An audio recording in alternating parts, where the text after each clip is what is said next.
I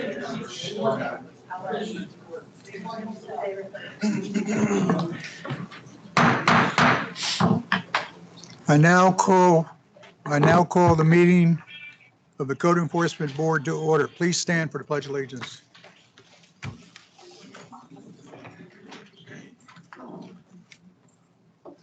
I pledge allegiance To the flag of the United States of America and to the republic for which it stands, one nation, under God, indivisible, with liberty and justice for all.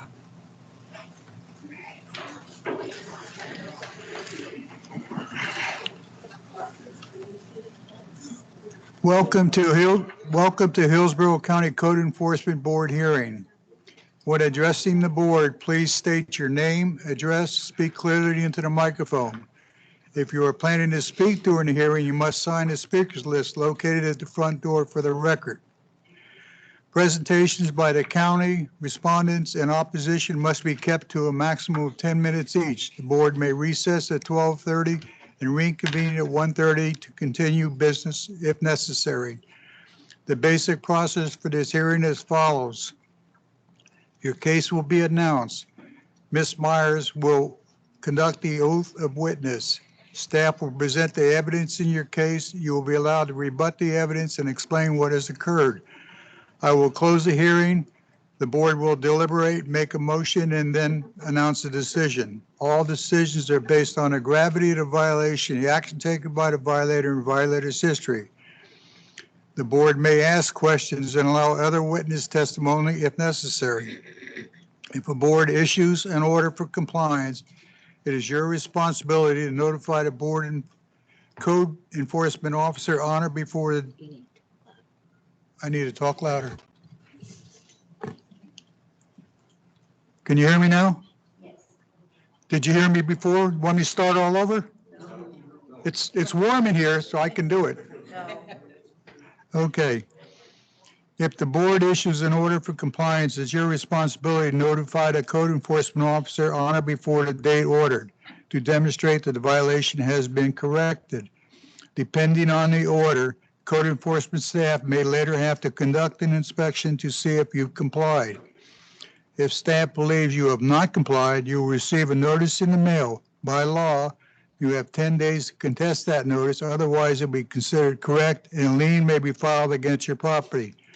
If you have any questions, these rules are outlined in Hillsborough County Code and Ordinances and Laws, Chapter 14, Article 2, Section 14. Any person who decides to appeal the decision of the Code Enforcement Board will need a record of the proceedings. The record is comprised of the testimony and evidence upon which an appeal is based. It is your responsibility to ensure the verbatim record of that proceeding is made. By law, you have 30 days from the date of the order to appeal the board's decision to the circuit court. Now, before we begin, please silence all electronic devices.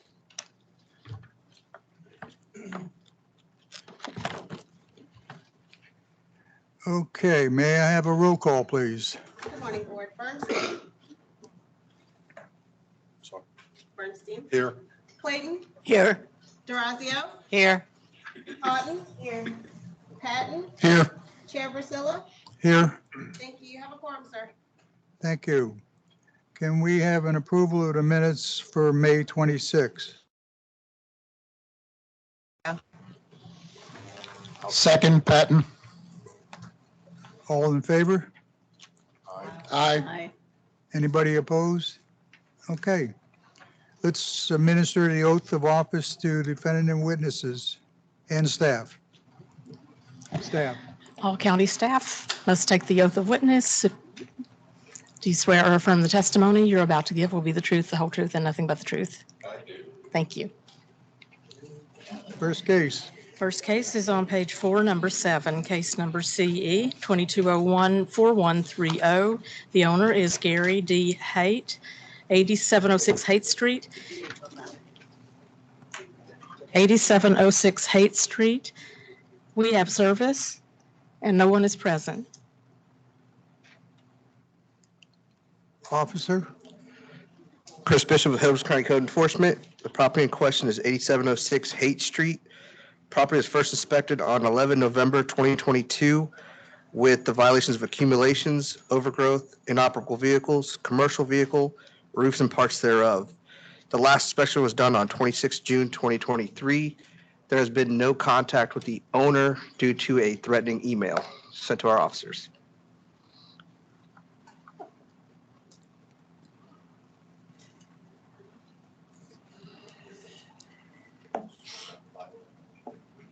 I did. Should I-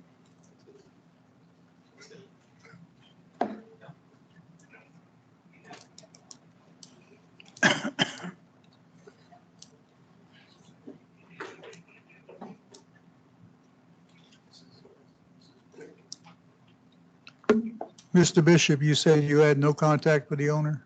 No, no contact. I know Officer Reyes had met with him once, and then it turned into altercations, and he sent a threatening email to our department. Okay. Board members, have any questions?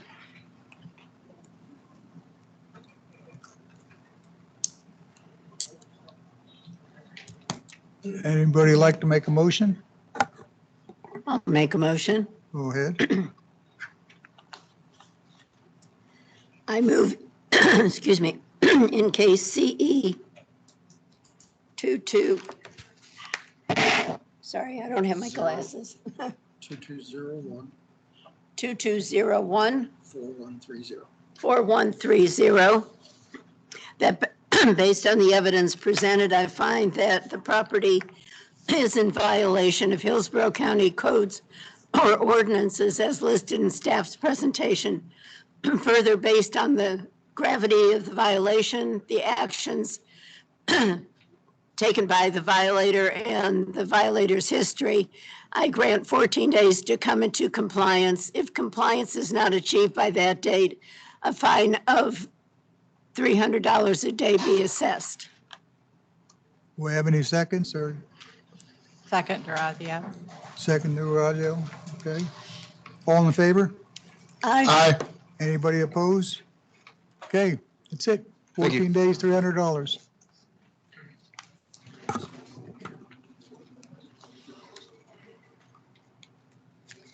Next case is on page 5, number 8, case number CE 2300-0177.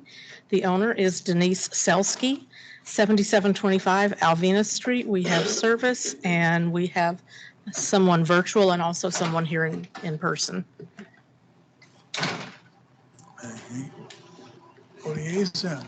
Would you state your name and address for the record, please? Yes. My name is Matthew Kelly of Hillward Henderson, and our address is 101 East Kennedy Boulevard, Suite 3700, Tampa, Florida. Thank We're you. representing Denise Selsky. Thank you. The person who is virtual, if you would turn your camera on, please.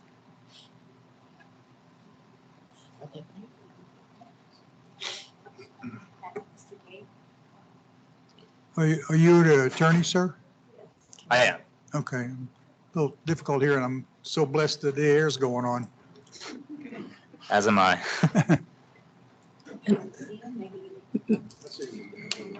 Mr. Gray, could you turn your camera on and make sure you're in the frame?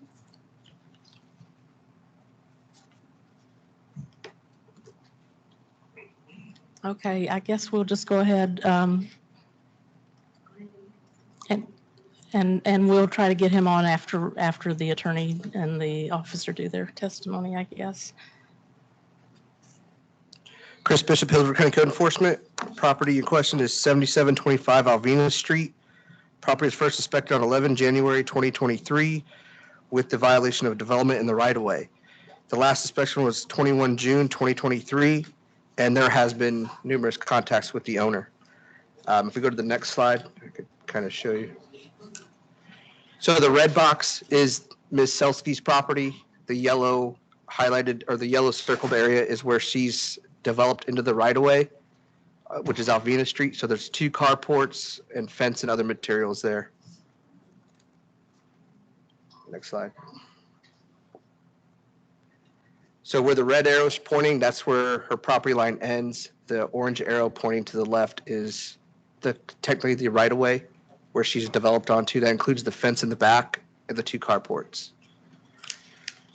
As of yesterday, she has submitted her application for the vacate of the right of way.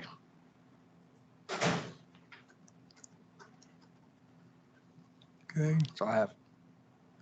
so she made application yesterday for, She submitted application yesterday, yes. okay. Yes, sir. So Ms. Selsky has obviously been attempting to make progress on that application. I am going to move for a continuance based on her medical condition. She is currently in recovery from a surgery that she received and complications that followed.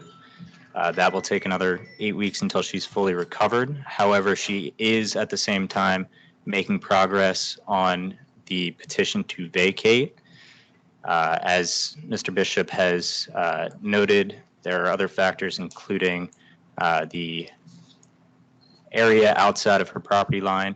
She is also making progress in the legal proceedings that are required to authorize the development after the fact. And that is all underway. We are seeking a continuance to allow that process to go through its rightful ends.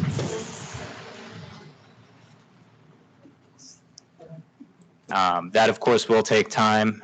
There's administrative capacity issues that could complicate the schedule on the county side, but that is not something that Ms. Selsky alone has control over. So we ask that this board continue the case for approximately 6 months to allow it to have a amenable solution. And in that time, if she is able to resolve it, we can move for a dismissal. If she's unable to resolve it, it'll be right back here in front of you. I'd like to ask a question. Get the mic. You have to pull it Do you closer. know how long she's been using this easement? It has been approximately 20 years. Documentation is obviously more difficult before 2004, but it has been approximately 20 years, which is why there are legal proceedings that will occur related to the property line. Is Hillsborough County own this easement? Yes, sir. Is that what the problem is? Yes, sir.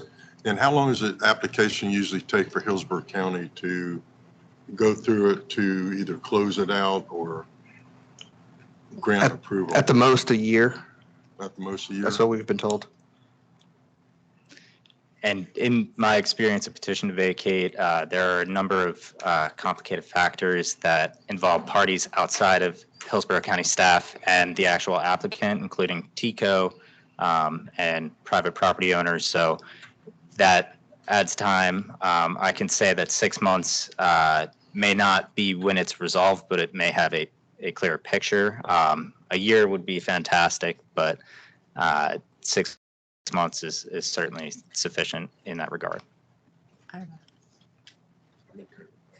For discussion, go ahead. No, because is she vacating the easement or the right of She way? would be vacating the right-of-way that encroaches essentially the area to which the violation is. She would be vacating. The right-of-way does not extend all the way into the area that she is shown with that development there. So it would just be as to that portion. As to the actual footage, I don't have the So measurement. she's just encroaching on the right of way. Yes, and the right-of-way only extends Yeah. a certain Some amount is of- already her property and that's what I couldn't see is she, so she's just asking to vacate a portion of the right of way? Yes, it would not be all of Alvena Street. Okay, and does it affect ingress and egress to anything else? It does not affect ingress or egress to any other property owner Okay. on Alvena Street. Okay, thank you. For vacate. They're looking at it. Yeah, How well, can it go still? there's a lot of process to do. I just, the continuance, I just. He's not a neighbor. Not you, He's Dave. the neighbor's Give an update. boyfriend. Yes. No, I'm prepared to make a motion. Okay. I'm prepared to make a motion to grant a continuance for 6 months.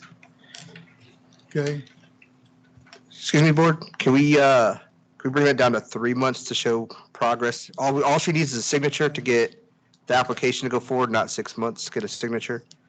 Because all she needs is the neighbor's signature across the street. Did this start out because a complaint was called in? Yes, Or sir. Using that? Yes, sir. There's a complaint. It's a neighborhood dispute going on. But Okay. she needs a signature from the neighbor across the way. If I can add context there, she actually has that signature now, which is Okay. why the case okay, is okay, continuing. just a second here. We got a motion on the table for 6 months. Do we have a second to that? No second, so then, No, you know what? I'll second it, because if she has turned it in to get the ball rolling, yeah, at least she's doing something. But I'll second it. okay, Give her 6 months. all in favor? Aye. Aye. All right. Roll call. Well, can I amend my motion? Can I amend my motion? Your motion's already been passed, Okay, so it's, I'll wait. go ahead. Oh, yeah, roll She call, called Bernstein. Did he say? Okay. roll call. Bernstein, Aye. Clayton, Aye. Durazio, Aye. Cotton, Aye. Patton, Aye. Priscilla. No, Motion carried, 5-1. Chair Priscilla voted no. okay, so you continued for 6 months, and you'll get a notice to come back. Okay, thank you.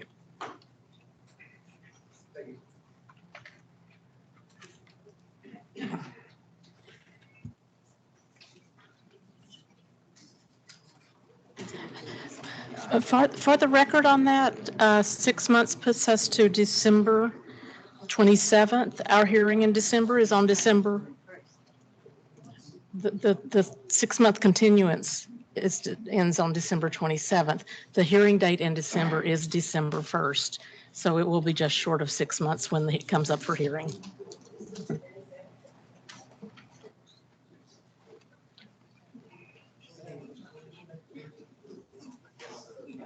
What was the next case?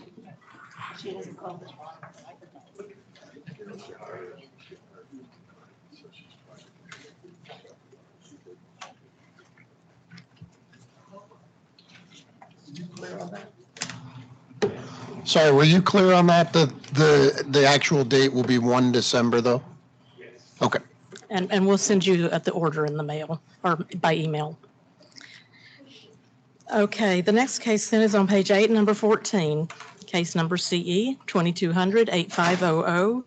The owner is Town Center Limited and MD Tampa LLC. 4802 Gun Highway, we have service, and someone has signed in for this case, and let me restate the owner's name, Town Center LLC and MD Tampa LLC. 14, okay, 14.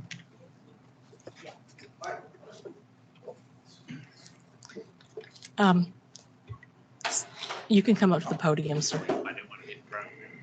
No problem. Raise your right hand, please. Do you swear or affirm the testimony you're about to give will be the truth, the whole truth, and nothing but the truth? Yes, I do. And state your name and address and make sure you're speaking into the microphone. Sure. Name is Chris Reckart. I'm with Simonelli Real Estate Services, the property manager for this location.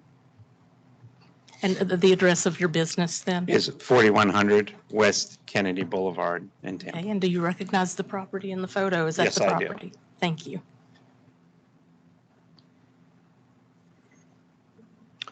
Good morning, Mike Cacho, Hillsborough County Code Enforcement. This case, CE 22008500, 4802 Gun Highway. It's a retail strip center, Zone PD. My first inspection was 7/13/22, and my last inspection there was 6/13 of 23. That was a inspection for a vehicle versus building damage. So the violations remain on this: roofs and structural damage. You can see there in the photos there with the roof, the support beam. They remain like that. I just want to bring to your attention that I made multiple contacts with maintenance, Simonelli themselves, several people with Simonelli. It took quite a while to actually get someone to reply back, but eventually I did, effective 6/20 of 23. I met with Sydney and ended up, going over some of the issues with the violations at that point in time. I know that they have a permit, HC Building 2200377745. It's a commercial miscellaneous permit. It's in process. It expires 12/25 of 23. Development Services, they've been waiting for a reply from that since August of 2022. That's when those fees were paid on that permit for this.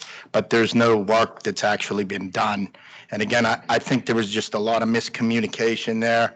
I didn't get any replies back from any kind of staff other than the one secretarial staff, the receptionist, Lamar, I believe it's Simonelli Real Estate. So that was a big issue. When did you say the permit expires? 12/25 of 23. Okay. Is that the structural permit? Yes. Yes, sir. Oh, thank you. Just want to say, yes, there were delays in completing the project. Part of it had to do with the insurance claim for this property. Insurance has been very difficult to work with in settling the claim out for the landlord. It's obviously a very costly repair. Since hearing, the work has been contracted. I have the actual construction contract, if anybody wanted to view it. It's been executed, and work has been started on this to make repairs. So we anticipate the repairs will be completed within 6 weeks, and the building will be back to its original condition. So you're saying in 6 weeks it'll be completed? Yes. Yes, sir.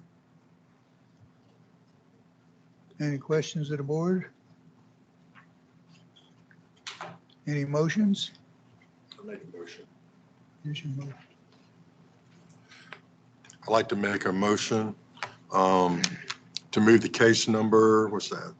CE 22008500. In the basic evidence presented, I find that the property is in violation of Hillsborough County codes and ordinances as listed in the staff's presentation.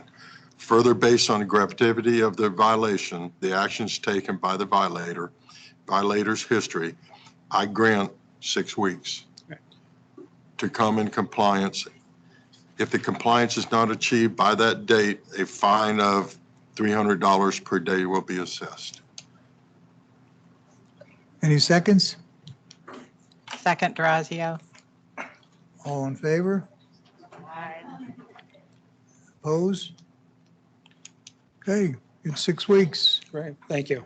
That'll take you somewhere, well, I don't know what the date is, whatever 6 weeks is. Okay, I don't know, my hearing aids. next case. Let me see if they pull it up or not. I don't know if they're going to.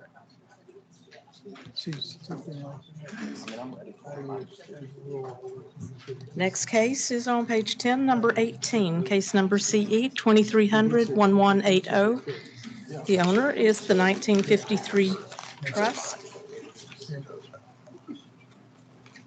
Location 11857 Meadowdale Drive. We have service and we have some parties signed in person and virtually. 18.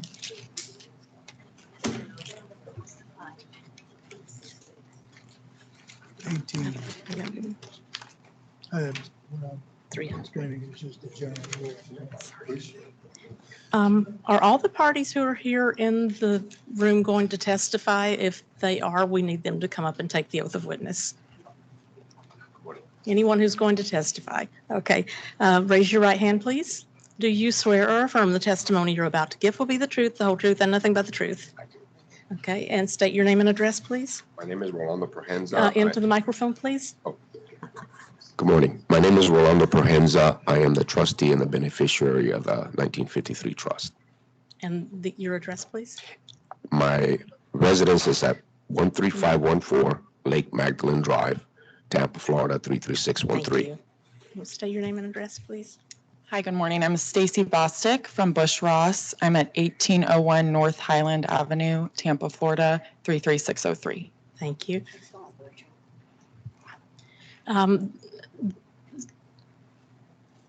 Dolly Morera Yep. is virtual. Hi, how are you? Hi. Dolly Morera, my address is, Just a moment, please. I need to see you on camera. I'm not seeing you right now. I have the camera turned on. Do you see me?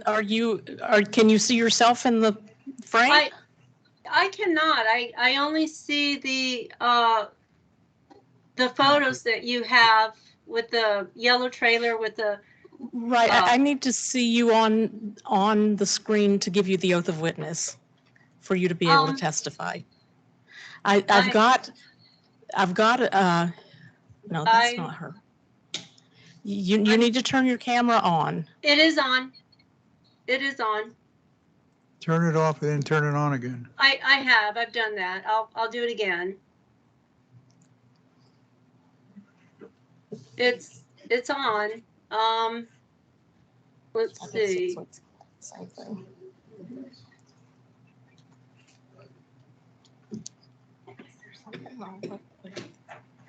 it is on. Let's see.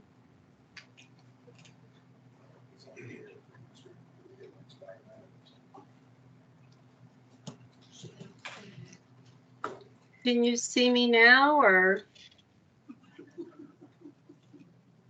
Nope. Okay. Okay. I apologize, Ms. Morera. Mm-hmm. We need to see you on camera to give you the oath, and if I can't give you the oath, then we're not going to be able to take your testimony. Okay, that's fine. I'll try a different method while you're talking. I'll try it through my phone, okay? Okay, thank you. Thank you. Okay, officer. Good morning, Board. Edward Stewart Spriggs, Hillsborough County Code Enforcement. The case before us today is CE 23001180. The property location is 11857 Meadowdale Drive, Tampa 33615. The owner is 1953 Trust, and Mr. Prohenza is trustee. Property is not in foreclosure. The first inspection was on January 31st of 2023. At that time frame, there was multiple violations. First accumulations, there was inoperable vehicles, there's improper use of zone, electric wiring, outside open storage, and the use of recreational vehicles for sleeping. I've only met the tenant living there. His name that he preferred to go by for myself was Eli. His Spanish is very good. However, my Spanish is not. I had, at the time, a translator with me. He no longer works with the county. I met with Mr. Eli on 3 occasions, and all occasions he allowed me to visit the property, willingly signed the paperwork, allowed me to go forth. The last inspection I had was on 6/26/23. That was the final inspection prior to coming to the board. That's all I have. Yes, thank you. Stacy Bostic here on behalf of Mr. Parenza. Mr. Parenza has been in contact with the tenant as recently as this morning. He is working with the tenant to clear out the property, the open storage, mow the lawn. He has contacted TICO. They're coming out Monday to address the electrical violations. He's in very close communication with the tenant. Mr. Parenza is not able to just get on the property because it is a tenant with his family living there. So he's taking all of the steps necessary to address these concerns. And he would ask for 90 days to address the concerns and any specific questions you may have for him, he will answer. You said 90 days? Yes. Okay, I believe that Ms. Morera is now available to take the oath of witness. Raise your right hand, please. I can't see it. Has she got it up? My hand's right. You're in a very see my small hand? square. Do you swear Yeah, or affirm the sorry. testimony you're about to give will be the truth, the whole truth, and nothing but the truth? Yes, I do. And state your name and address for the record. Idalia Morera, 11845 Meadowdale Drive, Tampa, Florida, 33625. Okay, thank you. Okay, Can I ask a quick question here on the improper use of zone? Can you explain that one? Yes, sir. Just so we're aware. The tenant has been ongoing automotive work in an agricultural zone area. The work is not prohibited or not allowed to be done in such a fashion. It's not that he's just working on one car, but he's bringing business in. Once again, this come to us via complaint, and the fact there was so much traffic coming down, destroying the adjoining road to get there. This is truly how the complaint come to us. Everything else was there upon arrival. Okay, ma'am, Hi. yes, hi, what do you want to add to all this? Well, I'm a witness and I'm the neighbor, and there's a long private road that only I maintain.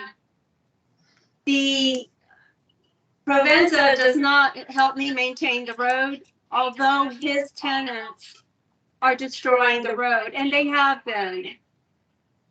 I have tried to work with Mr. Provenza on a personal level about the road. He has not put one penny on that private road. I only have been the one maintaining it, the one spending my money, my time, and my work on a road that his tenants are ruining and have currently ruined. That road was not made for commercial traffic. His tenants, that business, they leave garbage, noise. They have destroyed that road. There's potholes on that road. And Mr. Provenza has been extremely irresponsible and disrespectful regarding my concerns for a joint road. The sheriff has been out on that property for about 40 times, to include stabbings, warrants for arrest, and the current tenant has admitted having an auto business on that road per Hillsborough County Sheriff's Office. I have witnessed the loading and unloading of vehicles without tags on commercial transporters, as much as 5 at one time. Crashed vehicles that look like they've been abandoned, in which the current tenant unloads and loads those vehicles for whatever reason. I have seen the current tenant dispute another mechanic about how much to charge a customer. The business is worsening. It continues to worsen. The business is being used as a commercial storage. There are workers that come there. They leave their equipment, they leave their trailers, they leave their trucks there, and then they come and pick them up in the afternoon. And this is to include commercial transporters. I've seen just all sorts of traffic all day long, as well as tow trucks, as well as commercial tow trucks all day long. Okay, is there anything? It's also a anything- homeless camp. Excuse me, There's excuse me. Is there anything that you want to, that we've already heard, you want to add to this? And we understand what's going on. okay. It's also a homeless camp. There's people living in trailers on the property. There's people defecating with raw sewage. I've actually seen people defecating on the property. The people living in the trailers. Okay, This may move Deputy to a Spriggs civil is matter gonna per my counsel, which is waiting for a resolve on this case in order to move forward. The tenant the current tenant has harassed me and my family, and I may consider a restraining order. Okay, that's your legal process. Okay, that's enough. Thank you very much. Go ahead. Thank you. Yes, thank you, Board. One thing that is of concern, which Mr. Provenza can probably, will be able to verify, is the fact the road that all these commercial vehicles are traveling is not a double-wide road. It is basically a little bit wider than that of a single-lane road. And when I say a little bit wider, I'm talking barely. You literally have to drive down. If you don't have access to get into the final property or her property, there is no way to turn around. You have to back up to 200 yards to go with that. And with what she has been saying as well, previous case there had been on this where there had been noted of people living in the trailers and have been defecating in the back corner. That has since stopped. However, the people are still living in the trailer. As of the last inspection I was there, I got permission to go to Dolly's property, signed the consent form. As I go down there, there is bushes between myself and the camper that is there. However, when I walked down, met the horse on the other side, the gentleman had actually come out of the trailer, got in the car, left, and then 2 minutes later, another person come back and got into the trailer. So as of the 26th, when I was there, there's definitely still people living in the trailer. But as for the defecation, that has stopped, as far as I know. Would you like to add anything more? Just that we are addressing these concerns. Mr. Prenza has been made aware, and he's in communication with the tenant to address these concerns. Personally, in my own opinion, just looking at, hearing about the case, I think 90 days is a little bit too long, but that's up to a board for discussion. I'd like to ask, first of all, can we make a motion or two different motions? One, to take care of the zoning, because I feel like that should be taken care of right away. It's not, the neighbors shouldn't have to go through that. And then the second one would be the motion to get everything cleaned up, because I think this has been an ongoing thing. And with them just now starting, they sure started weeks and months ago. They've had plenty of time. So I'm not for giving them 90 days. If they were made some type of effort, to get the place cleaned up before the day before they come into the code meeting, I would have been fine with it. But I would prefer more to give them like 2 weeks, possibly even 30 days, and let's see what they get done if they don't have enough time. Can make a two-part motion. Okay. See, now I'd want to ask the question of what are they doing? Because this seems like if it's a tenant landlord thing and the tenant is breaking all these codes, running a business that they shouldn't be running, the destruction there, the people living there and things like that. I mean, so what is the owner doing? Well, the owner's not doing anything. The tenant's got nothing to do. A lot of those vehicles look like they've been there for quite a while. That's what I That mean. should be up to the What owner are they doing? to clean up, not the tenant. I mean, I'm saying 30 days. What do you do? Okay, well, yes. I have a question for Mr. Spriggs. Do you think this is a health safety issue? Edward Spriggs, no. The issue at hand is people sleeping in the RV, in the trailer, all right? There's no evidence of the defecation in the back corner that there was before. Previous cases where public health was out. There's no more evidence of that ongoing. Safety, no, it basically comes down to the zoning, people sleeping there, and general cleanup of the property. So next two-part motion. Yes, ma'am. Anybody want to make a motion? I like to make a two-part motion. Yeah, you want to pull the speaker up to you? I like to make a two-part motion.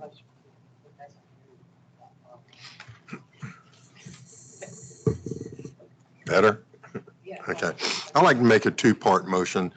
As far as coming in compliance for the zoning, 7 days. No, you gotta read it. Oh, I'm sorry. I'd like to move in the case CE 23001180. That based on the evidence present, I find that the property in violation of Hillsborough County codes or ordinances as listed in the staff's presentation. Further, based on the gravitations of the violation, the actions taken by the violator and the violator's history, I grant, and there's going to be two different motions. Right.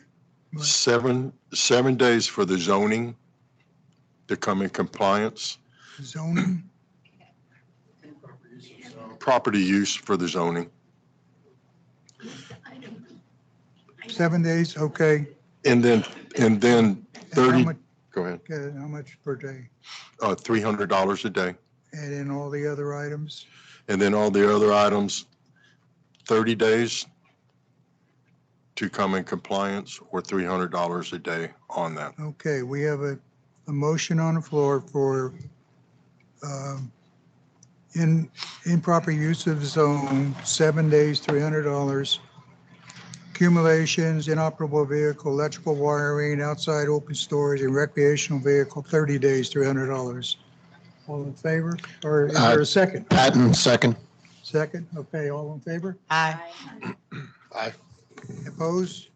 Okay, that's it. Thank you. Can I just ask one clarification question? The zoning is related to the automotive work, correct? Yes. That's it? Yes, Okay. Okay. All right. Thank you. thank you. Yeah, she's correct. Hold 1 second. Yes. Let's ask code enforcement on that recreation vehicle. If it's connected to any type of services, electrical, sewer, or anything like that, that is part of the code violation too. Am I That correct? is part of the code violation. Okay, but the RV can be left there as long as nobody's living in it, staying in it. It's just, It can be stored on the property. as long as it's they're the owners of it. Yes, sir. Okay. And the improper use of zone also includes the commercial vehicle being on there too. The flatbed car hauler. That's part of the commercial endeavor or the improper use of zone. Okay. Okay, do we have it squared away yet? Thank you. Okay, thank you. Thank you.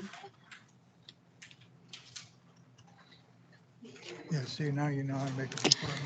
Turn to page 11, number 21, case number CE 2300-2135. The owner is 803 Land Trust, and the location is 803 April Lane. We have service, and we do have someone signed in.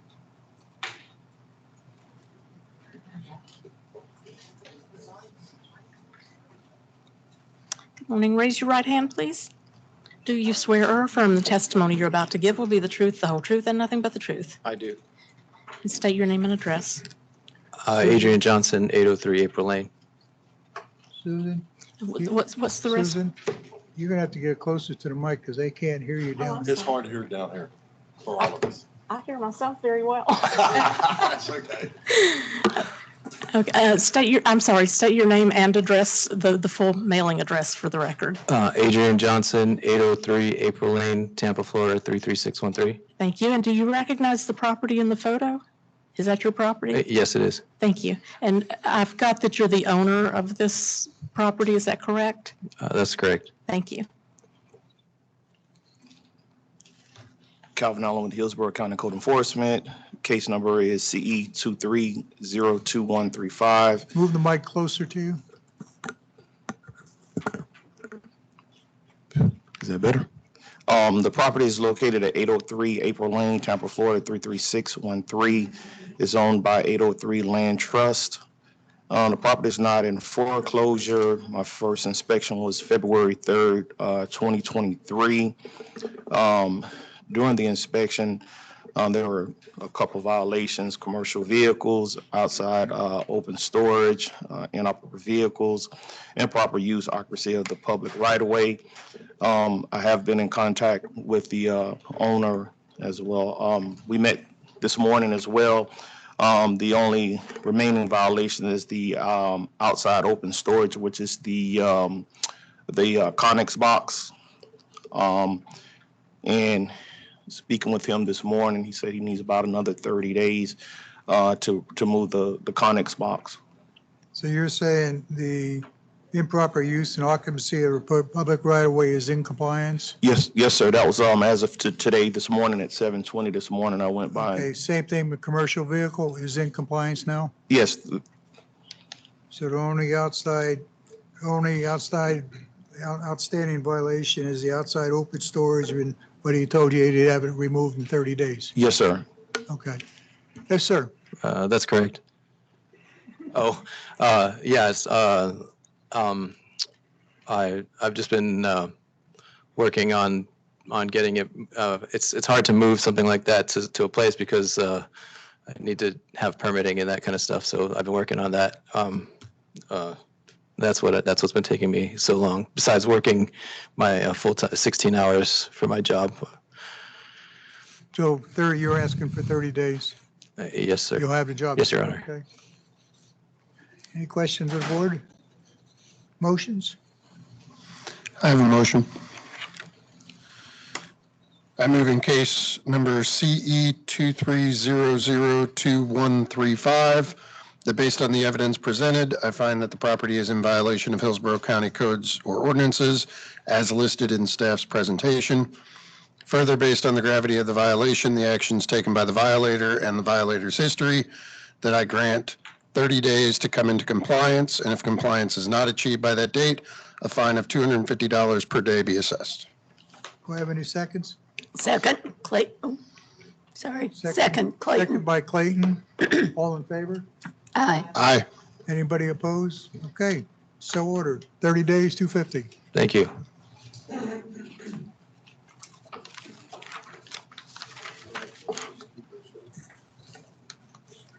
Next case. Turn to page 13, number 24. Case number CE 2300-4611. The owner is J&L MHP LLC. Location 2310 South 50th Street, Lot 14. We have service, and we do have someone here for this case. You can pull the mic down. Yes, sir. Okay. And raise your right hand, please. Do you swear or affirm the testimony you're about to give will be the truth, the whole truth, and nothing but the truth? I do. And state your name and address. My name is Amber Claffin. The address is 5002 Habersham Lane, Tampa, Florida. And I've I'm got the property manager? On-site property manager. Okay. Do you recognize the property in the photo there? Okay, and You have are you going somebody to else? testify, ma'am? Raise your right hand. Do you swear or affirm the testimony you're about to give will be the truth, the whole truth, and nothing but the truth? Sí, lo juro. And state your name. Amarilis Bravo, y rentó la propiedad de abril. Un momento, el nombre nada más, Oh. dirección. Amarilis Bravo, 2310 South 50th Street, Low 14. Okay. 23 qué? 2310. 2310 South 50th Street, Lot 14. Okay, she's a tenant there? Yes. Thank you. Okay. All right, officer? Good morning. Mondo Gutierrez, Hillsborough County Code Enforcement.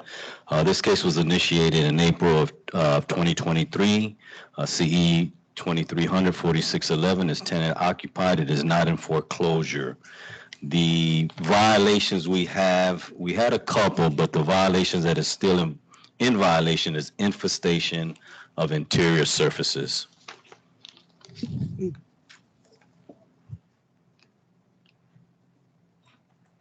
We have any pictures? We do have a couple of pictures there.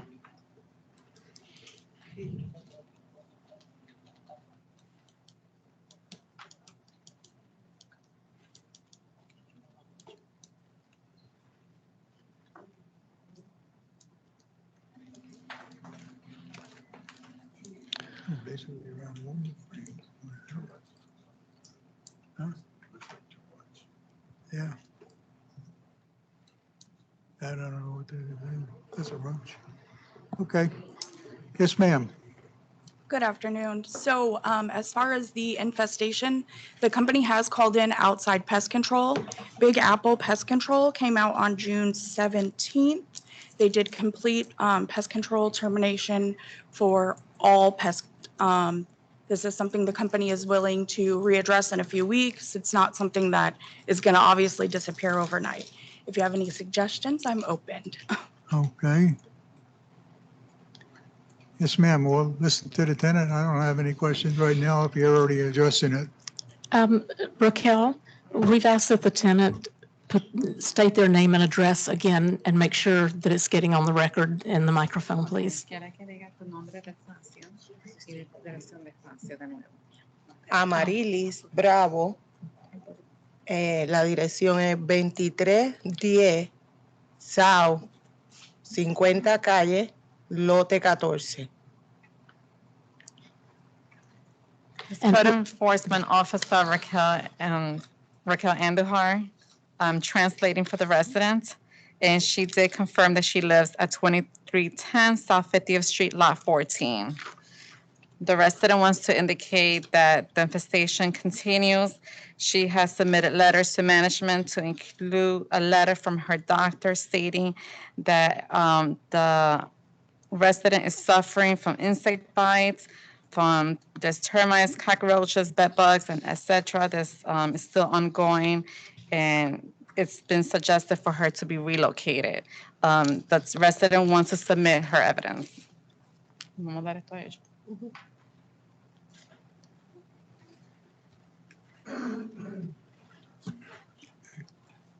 Can I have a question to the manager?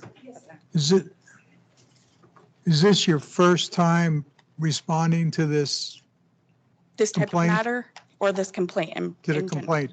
No, we have been working with this tenant in particular since she signed her lease. Almost within the first 2 weeks, issues arose. Since the first issue has arose, I have stepped up. I've put in work orders. My maintenance has come out multiple times. As far as the bed bugs go, this was not an issue until about 2 to 3 weeks ago. When Big Apple Pest Control came in for the maintenance, he did an inspection of the whole home, pulled back sheets, did all the inspecting of the beds, found nothing.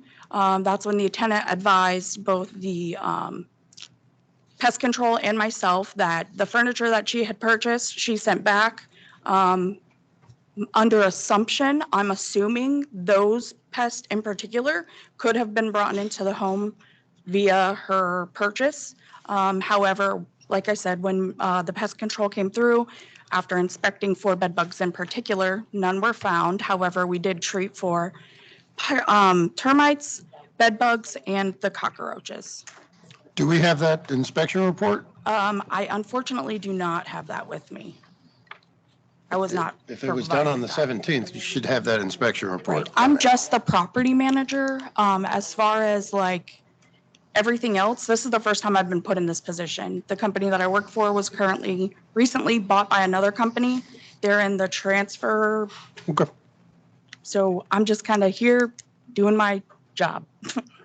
I'd like to ask her a question. Armando, how's the housekeeping inside her unit? The housekeeping is good. I have to divulge that this is a common theme in this mobile home park infestation. I actually have another case coming up and 2 more in July about infestations. Well, the only reason why I'm asking this is to try to give the park owner a little bit of benefit for the doubt. It is a clean mobile home. Okay, that's all I needed here. Okay. Okay, she wants to say something? Yes, sir. The resident wants to indicate that she moved in there in April of this year, and she's had infestation since that time. And in order for her to relocate, she was told that she needs to pay $800 something in order to relocate, and she feels that's unfair. Y más yo tuve que devolver los muebles porque no quería que se Go ahead, come on. In regards to this, again, I am just property management. I am not the company owner. I do not get to approve or deny the transfer of tenants. Only the corporate office does that. I can tell you that this unit in particular, even if they were willing to do a transfer, isn't an open eviction. So, I mean, it's honestly nothing, none of this is up to me. I'm going to take whatever you tell me back to my corporate office and relay the message. Hey, the only question I have, just listening to what you've said, you say that you're only the property manager, it's up to the owner. You need to be more aggressive as a property manager. Yes, sir. And then, the owner's got to listen to you Yes, sir. because the complaints come to you. Yes, sir. Okay. Anybody want to make a motion or further discussion? I'm prepared to make a motion. Yeah. I move in, I would. Somebody's making a motion. it's okay, no, go ahead. Go ahead. I move in case number CE 23004611, that based on the evidence presented, I find the property is in violation of the Hillsborough County Codes of Ordinances listed in staff's presentation. Further, based on the gravity of the violation, the actions taken by the violator, and the violator's history, I grant 14 days to come into compliance. If compliance is not achieved by that time, an amount of $500 per day be assessed. Any seconds? I said, Houghton second. All right, Cotton second. All in favor? Aye. All opposed? Okay, you got 14 days, $500 a day.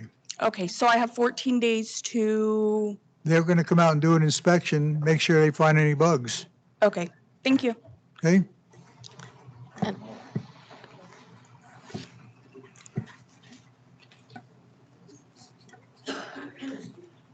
Next case is on page 14, number 26, case number CE 2300-5479. The owner is Glenwood MHP LLC, location 5001 Habersham Lane, and the violation is at 5011 Habersham Lane.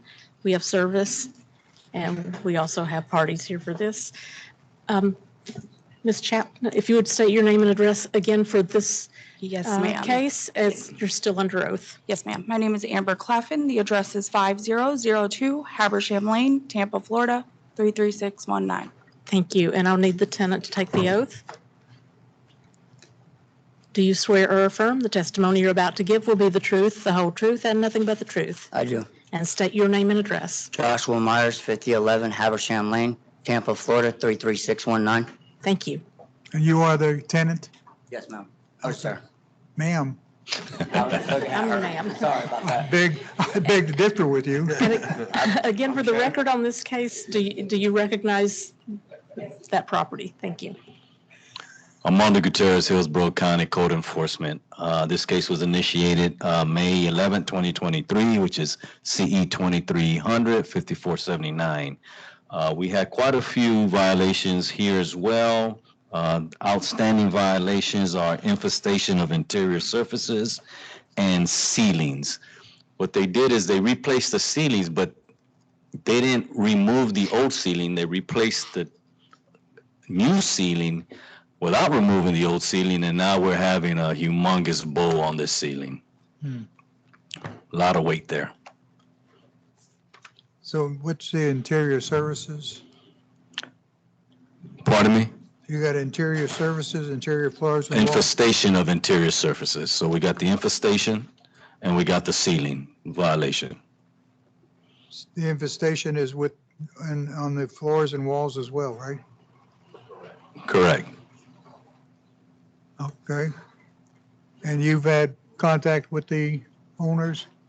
I've had contact with Miss Amber, which is the property manager, and the tenant. This is the same mobile home park that we just discussed. Okay. Yes, ma'am. Yes, sir. So again, maintenance did go in. They addressed the ceiling issues. Obviously, what they did is not acceptable. We will readdress this. As far as the pest control goes, we also did call in Big Apple. They did come in. They did complete pest control in this unit for termites as well. So what are you going to do about the ceiling? I'm going to resubmit a work order, sir, and have them go in and readdress and remove any old interior issue and redo the ceilings. So the work order hasn't been, A new one has not been submitted because I was not advised that there was still an issue after the repair. okay? All right, let me hear from the tenant. Sir. Yes, sir. Sorry about that. It's been an ongoing thing. Yeah, they came in and fixed the ceiling, the original issue. It was dry rotted, it's termite infested, but they didn't take out the old ceiling when they put the new ceiling up. So we're still getting a bunch of termites throughout my whole house. I mean, I got them from the kitchen all the way back to the back bedroom. Bathroom walls, hallway, my son's room. I mean, I found termites flying on my newborn son. I mean, that's what called it to the end for me. And they haven't been. They had exterminators come out, but 2 days after the exterminators left, I had a bunch of flying termites flying in my house 2 days after they foamed the whole walls and ceilings and everything. My house is completely infested with termites. Okay. Every board, almost every board in the ceiling, you can touch and put your finger through it. Okay. Property manager back again. Board members, any questions? I do. Yes, sir. This has been going on for a long time, and you still haven't produced a work order. And how long does it take a work order to get this done? I did have work orders in for these issues. I actually have the original work orders from when the case was brought to our attention. Maintenance When has was been in that? there. The original work order is dated from March 20th. And And this was, I believe, prior to the code. No, but you produced a work order on March 20. What happened to it? They went in and they did the repairs, but he's saying what they did is not acceptable. And I wasn't advised of that. The only thing I was advised was that the situation had been Were you the property manager addressed. then? Yes, sir. Do you go out and take a visual look at this stuff? Yes, sir. Typically I do. Okay.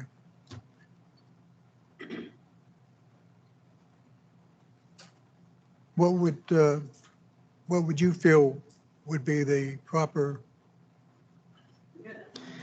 My answer is for all the same for everything. Short time, heavy fine. How much? Yeah, can I ask a question? I mean, how many of these tenants are having these issues? Quite a few. We're gonna have Yeah. a couple of more cases next I'll month. go on record by saying this sounds like a slumlord situation. So how many? The park is nice. It's a, when you drive in, it's a nice kept park, but it's the people that live inside that park that's having issues in the mobile home. Anybody want to make a motion? Well, I'm prepared to make a motion. All right.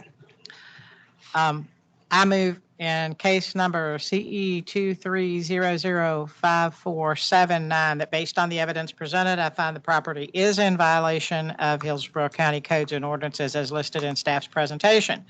Further, based on the gravity of the violation, the actions taken by the violator and the violator's history, again, I grant 14 days to come into compliance. And if compliance is not achieved by that date, a fine of $500 per day be assessed. Seconds? I second the motion. Clayton? Clayton? All in favor? Aye. Opposed? Okay, 14 days, $500. Thank you for your time. There you go, sir. Thank you.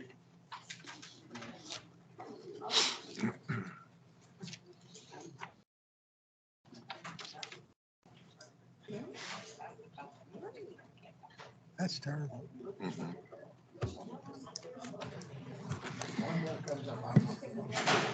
Huh?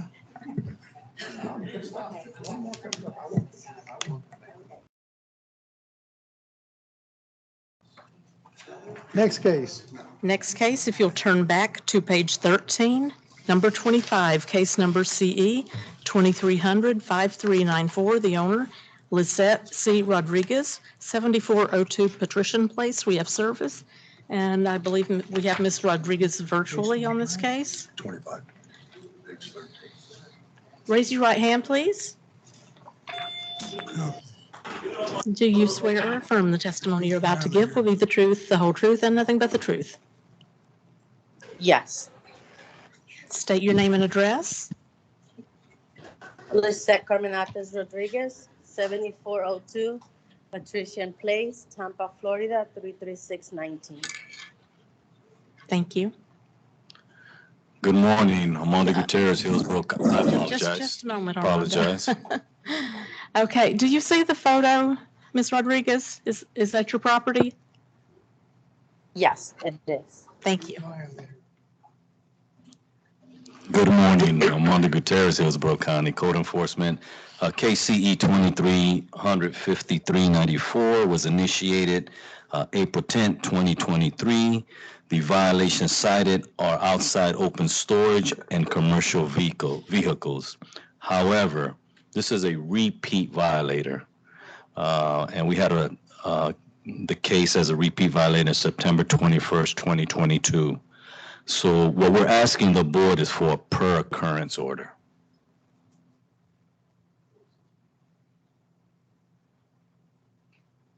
Okay. Yes, ma'am. Ms. Rodriguez? Yes, Hello? I'm here. I'm here. Okay, you got a chance to talk. Yes, so some of the issues had already been resolved, like we cleaned the front porch. It's been cleaned and organized. As far as the truck, we already rented a yard, like a parking space for trucks, and we already moved it out of the property. He comes in and out sometimes, but it is parked at a location right now. It's not a per occurrence. And can I ask, how much time does it spend on the property as you're cleaning it out? When the order first came in, it was mailed to my parents, so I wasn't aware of the situation. And after the Mr. Gutierrez came out, we spoke and we started cleaning. My husband's very busy, but he's doing his best. And I'll just need max 2 weeks to finish up the final touches.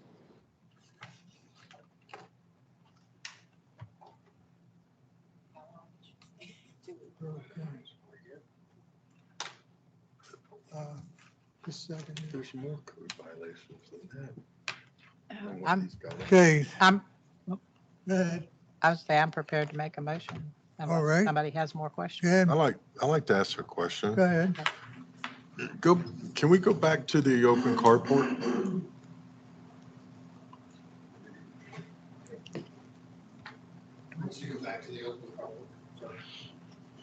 On that open carport with that electrical panel box and that 220 water heater, that's not a live It's not live, and they did pull a permit for that particular item there. was the permit pulled?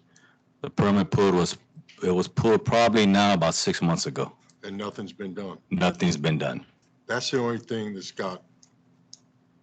that I'm worried about, is all that electrical and the 220 for the water heater and everything else out in the open. No. And nothing's been done.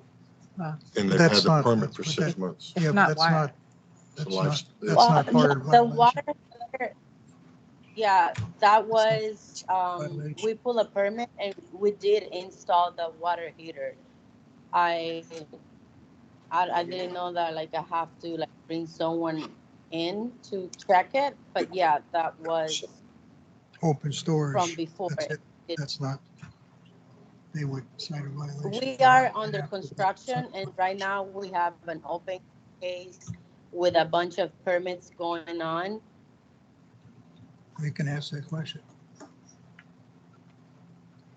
Question for code.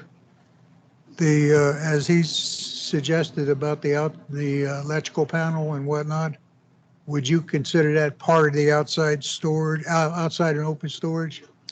No, sir. Be a separate violation that should have been cited. It probably wasn't it probably wasn't observed at the time of the initial inspection when notice was sent, but it would not be part of it would be a separate violation. Okay, And it's not part of the repeat violations that right, happen. okay. Now, want to make a motion? I do. I move in case number 2300539 Based on the evidence presented, I find that property is again in violation of Hillsborough County Code or ordinance as listed in staff's presentation. And the previous order of CE 22001646. This constitutes a repeat violation as defined in the Florida statutes. Further, therefore, I grant 14 days to come into compliance, and if compliance is not achieved by that date, a fine of $500 a day be assessed. Additionally, that a fine of $300 per day per occurrence be imposed if any repeat violations after compliance is achieved. Any seconds? Second. Second. Oh, good. Sorry. Second by, Houghton, second. second by Cotton. All in favor? Aye. Any opposed? So ordered. Okay, you got 14 days, $500 a day. If it happens again, it's $300 a day. Thank Yes, you. sir. Next case. Thank you. Sir, would it be possible to take a 5-minute break? Sure. We'll take 10 minutes.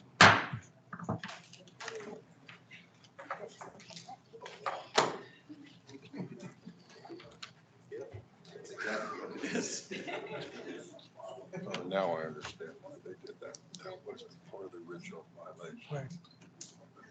That's what you got to stay in. Within focus of that. Yeah.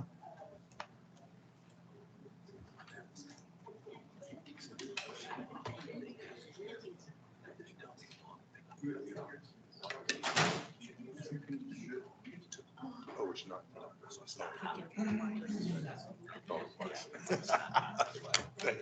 I was wondering why you didn't write that. Oh.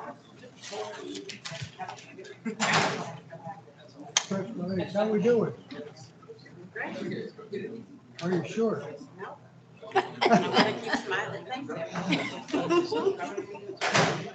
We gotta get you make some motion.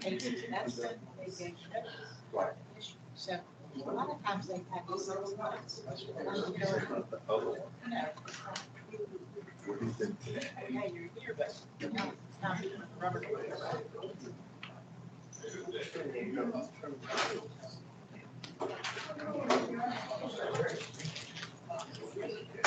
My office was broken. My son just called me and they found out that one of my renters.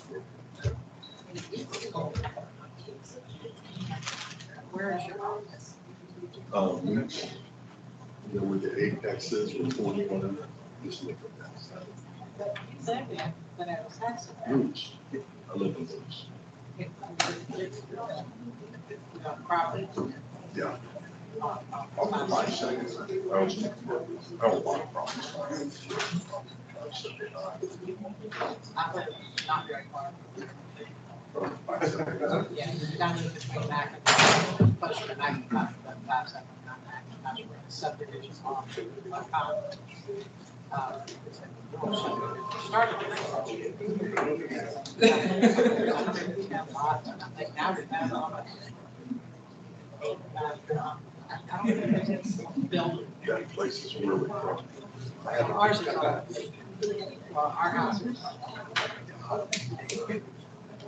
One house is here, the house is 8 years old. House is probably 6 years old. I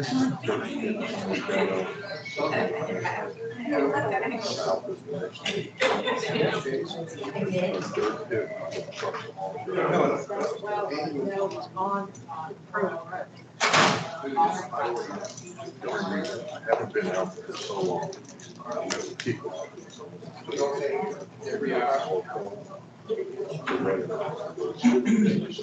Oh, excuse me, sorry. Can you make it? I can Yep, move yep. in. Just Don't want you to jump. didn't want to take any wires.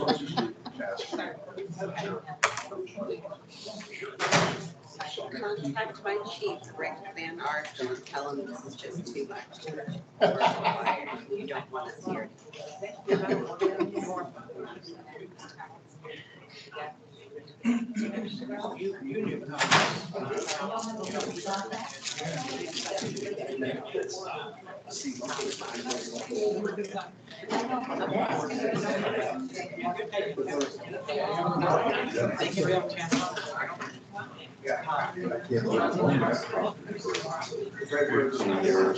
I cannot believe how strong, you know where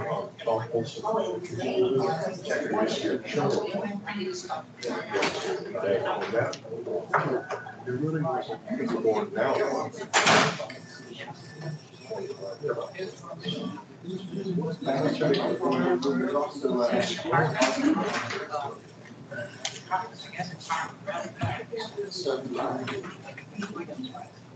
School bus garages, south there, they're building 1,000 apartments. I don't know how many garages. Right behind this whole place. Down the other way. I could not believe it. It was I can see that's the only thing I've ever worried about.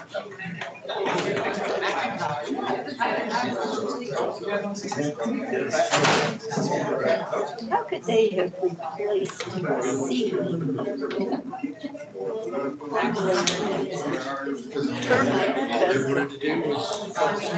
Yeah.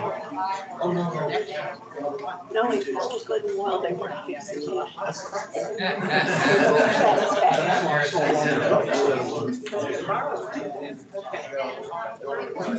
Did you sign this? So that they don't have anyone sign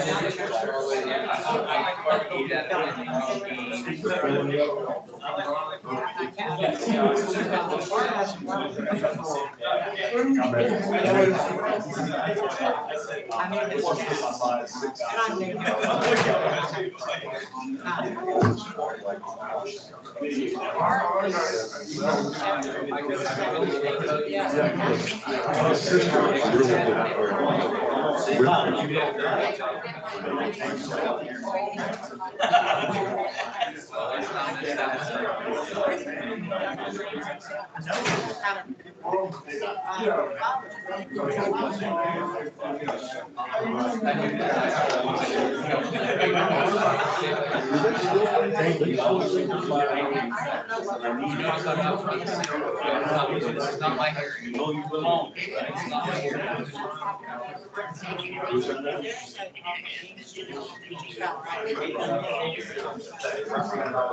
There's a.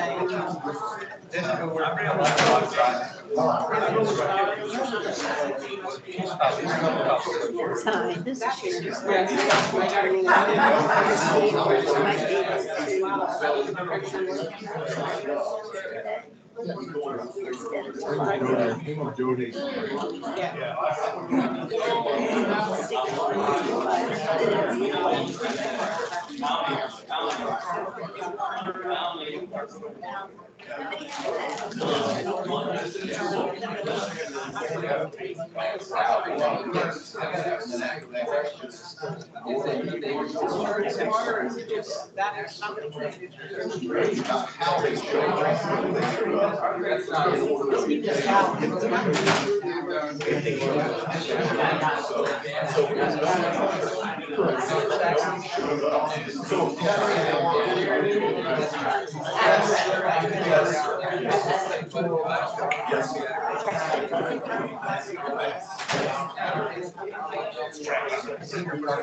Mr. Trippy, in virtual world, can you please tell us what case you're here for?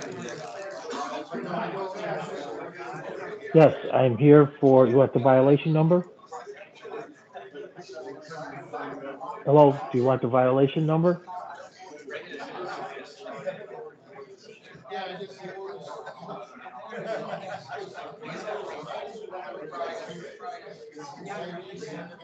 Hello, would you like the violation number? Mr. Trippy, can you put it in the text box because we can't hear you right now? Where's the text box?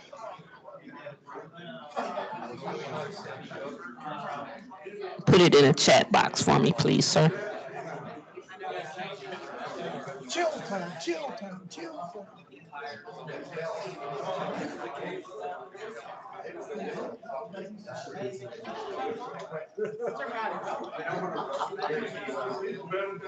Are we ready? Sir, is that a red light ticket? Ready? Ready? Yes, yes it is.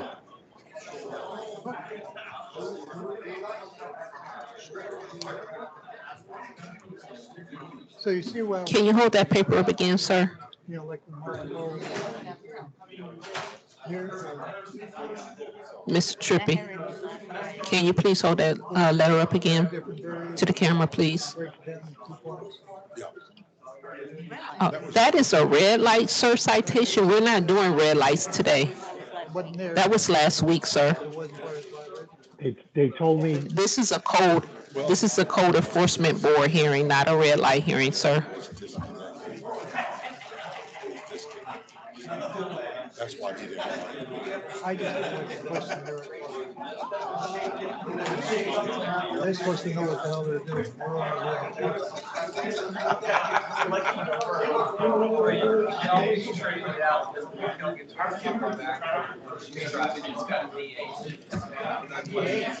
I hate, sometimes I had, they called me the magistrate at red light. Oh my God. That is 37 cases, probably 36 of them I called guilty. They show a picture. Mr. Trippy, the red light was June 23rd. They pass the red light sign, and they show a picture of it going through. And what can I say? No, right? You're either pregnant or not pregnant. That's what you say. I know I couldn't say that. We're missing one, but. Ready? Here she comes, here she comes. Now call the hearing back to order. Next case, please. Turn to page 15, number 27, case number CE 2300-5639. The owner is Gibsonton Mobile Home LLC, 5015 24th Avenue South. And the location of the actual violation is 5011 24th Avenue South. We have service and we have someone here for this case. Good morning. Good morning. Raise your right hand, please. Do you swear or affirm the testimony you're about to give will be the truth, the whole truth, and nothing but the truth? I do. State your name and address.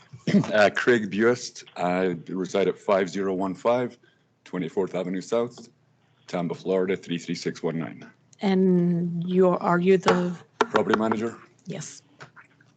Is that the property in question? That's the house next door to the trailer park. Yeah, that's 5011. Okay. So are you the tenant too, or? I live next door in the park. Okay. All right. Yes, sir. Good morning. Armando Gutierrez, Hillsborough County Safety Hillsborough County Code Enforcement. Case CE 2300-5639, initiated in May 2023. It was tenant occupied. It is not in foreclosure. We had a plethora of violations, and what we have left is accumulations, GFCI protection, roofs and thereof, plumbing leaks and effects and defects. We also have interior floors and walls, ceilings, doors, windows and exterior doors, and accessory dwelling non-conforming. And that's what we have left as far as violations. What about the improper use of zone outside open? That has complied, sir. All right, let's go through this. Okay. Improper use of zone is complied. Let me see the number. Z200, That is correct, sir. that's complied. Outside open storage, Complied, recreation utility vehicles exceeding allowable number, complied, excessive dwelling in non-conforming. non-complied, Okay, let's see, interior wall, connected to the drainage systems, complied, plumbing leaks and defects, violation, sewer cleanout cap missing, broken, or improperly installed, complied, general mechanical electrical requirements, complied, smoke detectors, complied,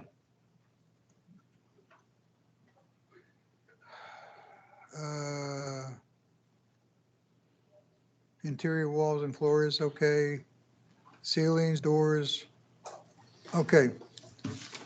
I think the other two he said were complied is PM 12.3 nuisance conditions That and complied? the inoperable vehicles, correct? correct. Okay. Those are complied. Yes. So we got a good start here. Okay, sir. This property, which is again next door to where I live, we had a tenant in there he's the one that called in the complaint. This is his eviction papers. He has been evicted. You got to pull that mic up, so. Oh, sorry. We had a problem tenant in there who was he called code on us for a number of minor things that did have to be repaired, like that soffit right there that you see. That's all been done. So we've come, I believe, into compliance with everything. I don't think there's anything outstanding. If there is, please let me know. So you're saying that the outside, the outstanding things are the accumulations. You say you've complied with them.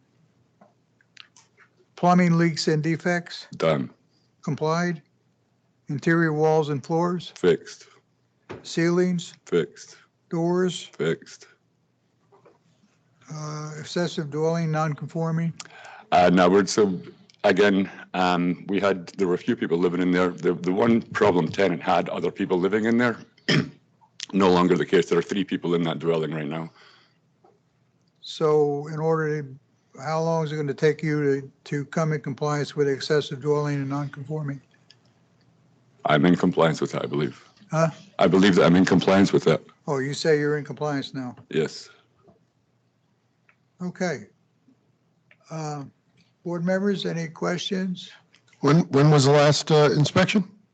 The last inspection, to be exactly correct, is the first picture. Dave, if you show the first picture, because I was unable to get inside, which is that.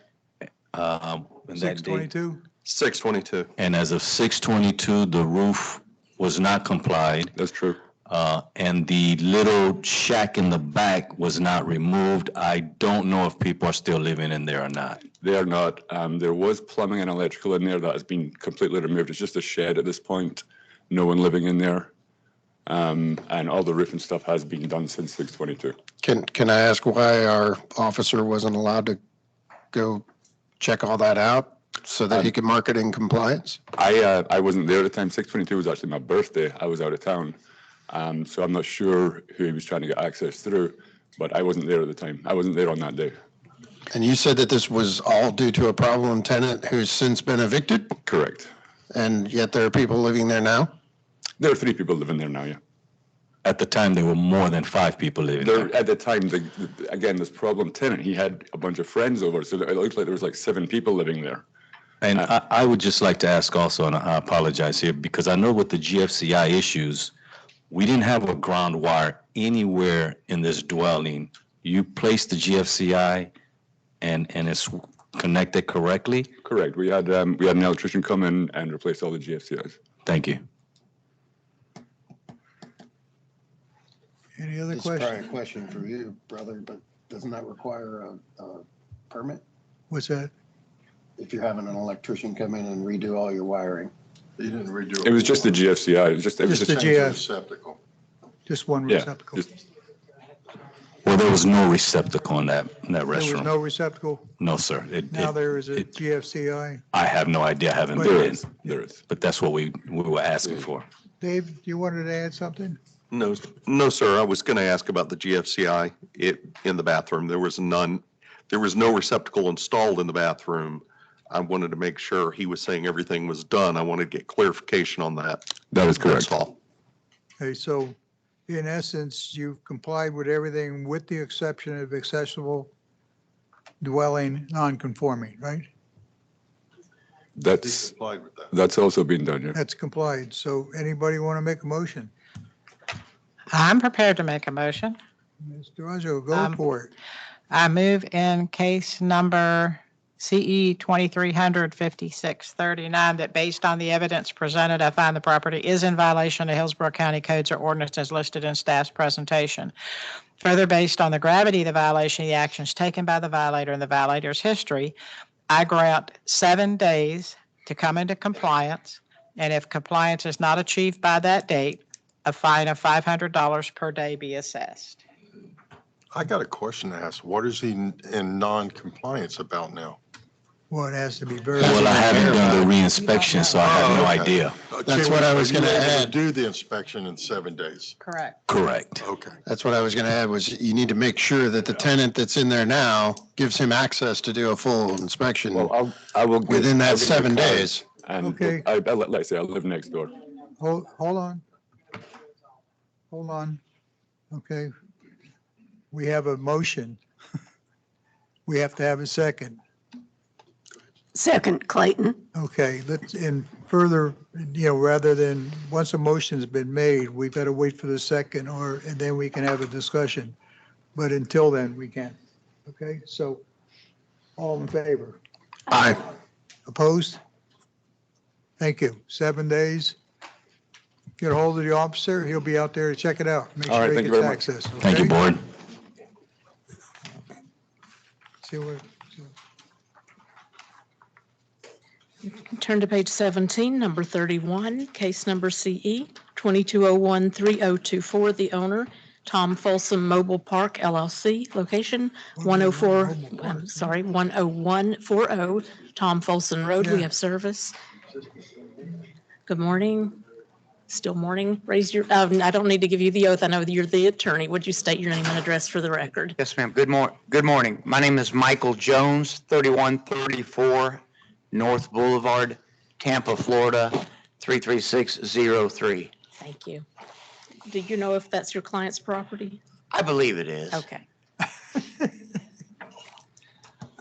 Good morning, I'm Officer Ippolito Padilla, Hillsborough County Code Enforcement. This case was originally started 10/26/2022.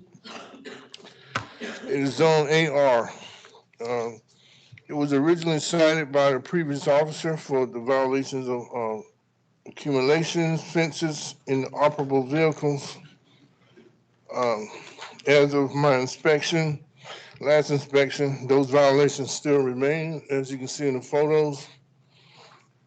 This morning I spoke to Attorney Jones there and he said that those violations have been taken care of, but I have not been able to go out there as of yet to verify it. so you're saying everything's in compliance and, Yes, sir. I brought pictures for Officer Padilla to review. Yeah, I don't think the board's interested in seeing them. I think you want Officer he Padilla to didn't want to inspect. see him either. He wants to go out there and personally look. That's about right, sir. You've heard of touching up photos, don't you? Well, yeah, I've heard of dishonesty and lying in front of the board. No, I don't engage in any of that, Okay. but I understand the process and I I appreciate it. recognize your smiling face. Yes, sir. Thank you, sir. Okay, any discussions? It just If you would, sir, before you solicit a motion, I just want to be sure that I understand the process, that Officer Padilla has enough time within the time that the violations, the fines start to accrue to reinspect. That's my only request, however much time that He is. will do that. Thank you, sir. Okay. Any motions? I have a motion. I move in case number CE 22013024, that based on the evidence presented, I find that the property is in violation of Hillsborough County codes or ordinances as listed in staff's presentation. Further, based on the gravity of the violation, the actions taken by the violator, and the violator's history, that I grant 7 days to come into compliance, and if compliance is not achieved by that date, a fine of $250 per day be assessed. Any seconds? Second, Durazio. Second, Durazio. Any discussion? All in favor? Aye. Anybody opposed? Mr. Hippo, 7 days. Thank you, sir. Okay, he'll be out there. Thank you, board. Thank you, officer. Yes, sir. Have a good day. You too, sir. Thank you. Happy 4th of July weekend, everyone. Likewise.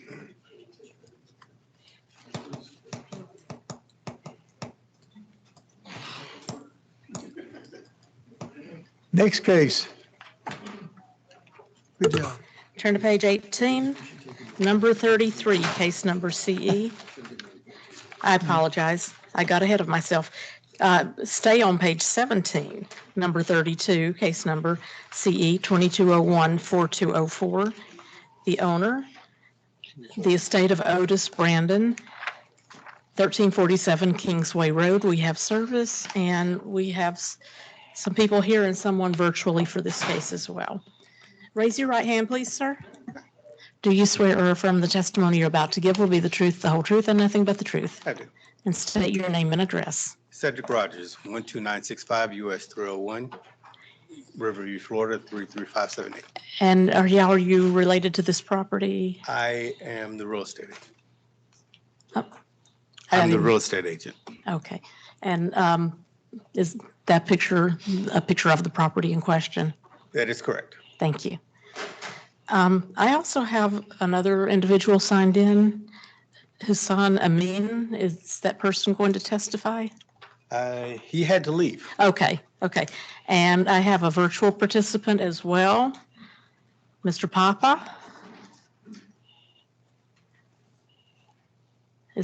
Are you still on there? I need you to turn your camera on, sir. Yes, I'm still here. I just turned on my camera. Okay. Raise your right hand, please. Do you swear or affirm the testimony you're about to give will be the truth, the whole truth, and nothing but the truth? Yes. And state your name and address. Zaid Mia.Papa, 9821 Messick Woods Avenue, Sefner, Florida, 33584. Thank you. And what are you involved in this case? I'm interested to know about this case. I'm a potential buyer, a part of a group that is trying to purchase this property. Okay, thank you. I'm here more as to listen in than anything else.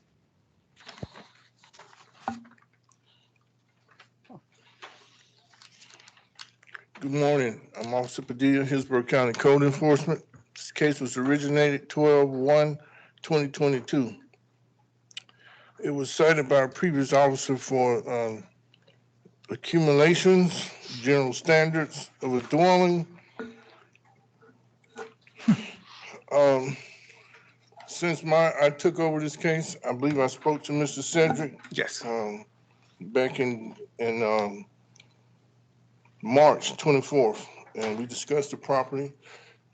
There's been no changes to anything since that time. The gentleman you just saw contacted me a little while back. He's interested in the property. That's why he was here. He was there today. But as of today, nothing has changed, and that's why we're here. Okay, you said you're in real estate. Does that mean you're the manager of the property? You're trying to sell the property, or what's? I've been trying to sell this property since October 4th of 2022. The property is under contract.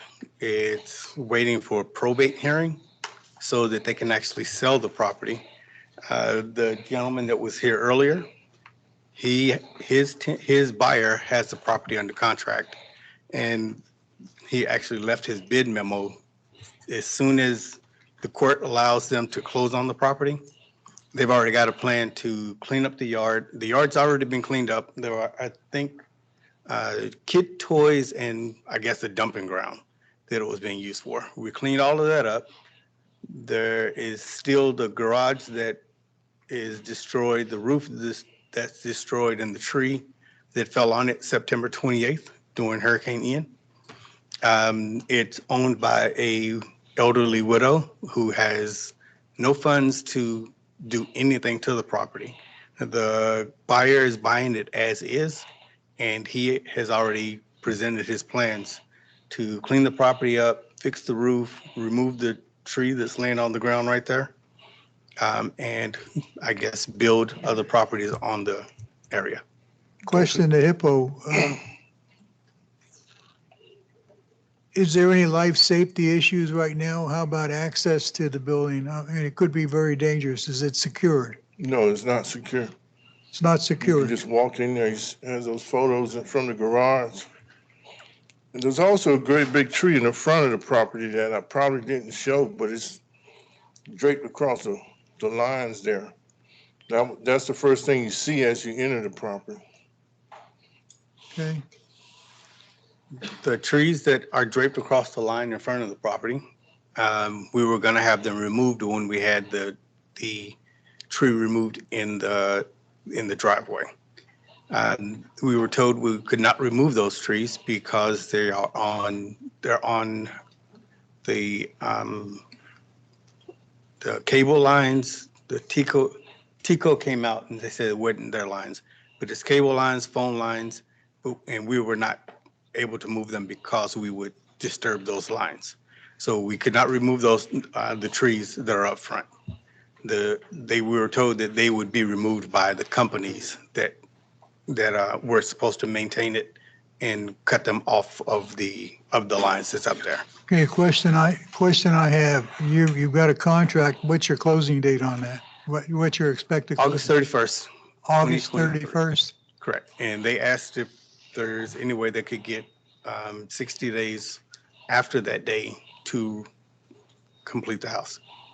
I don't really have a problem with any of that, but I do have a problem with access to the building.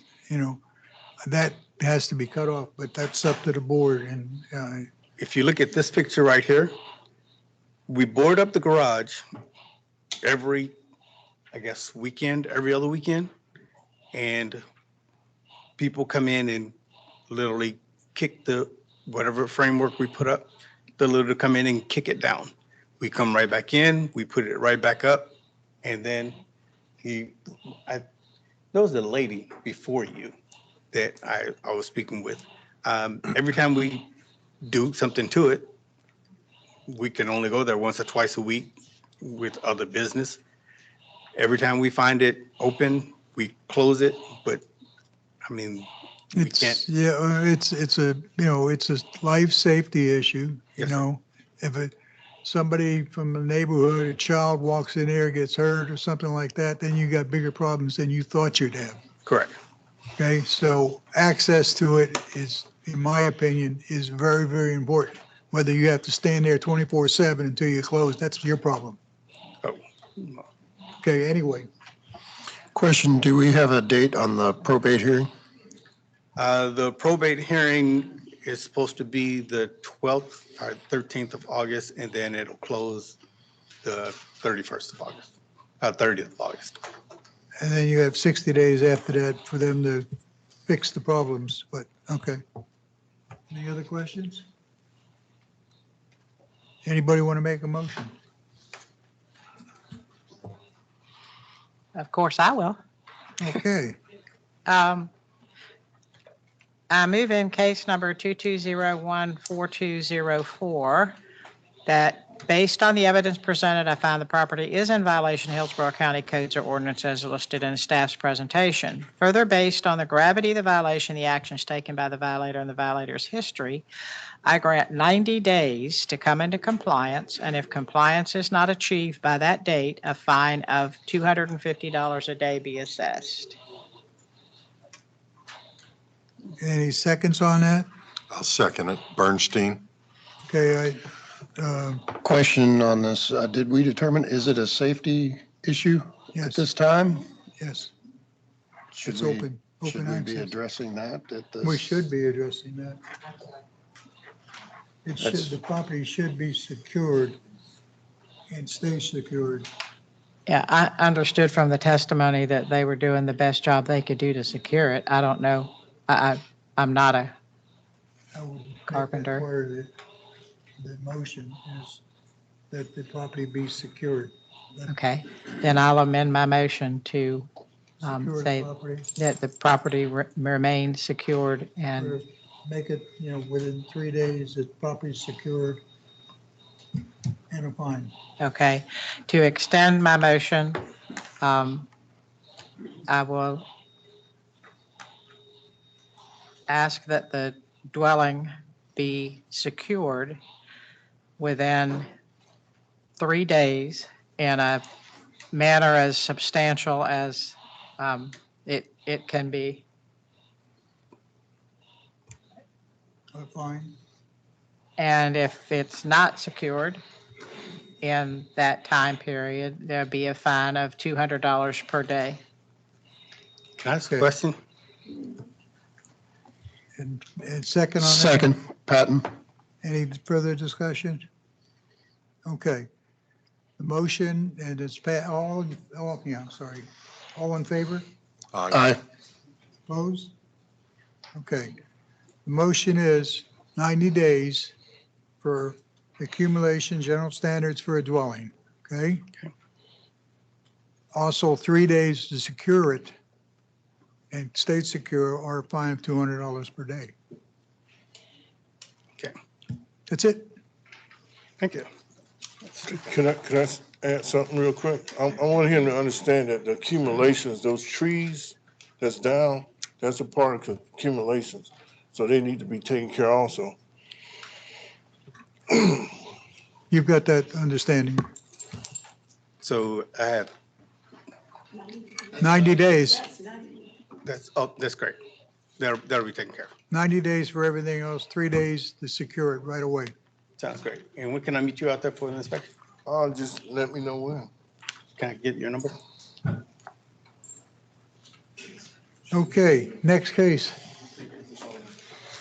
Page 18, number 33, case number CE 2300-0380. The owner is Dick D. Taffy, 14944 North US Highway 301. We have service and we do have a virtual participant Which case is this? for this case.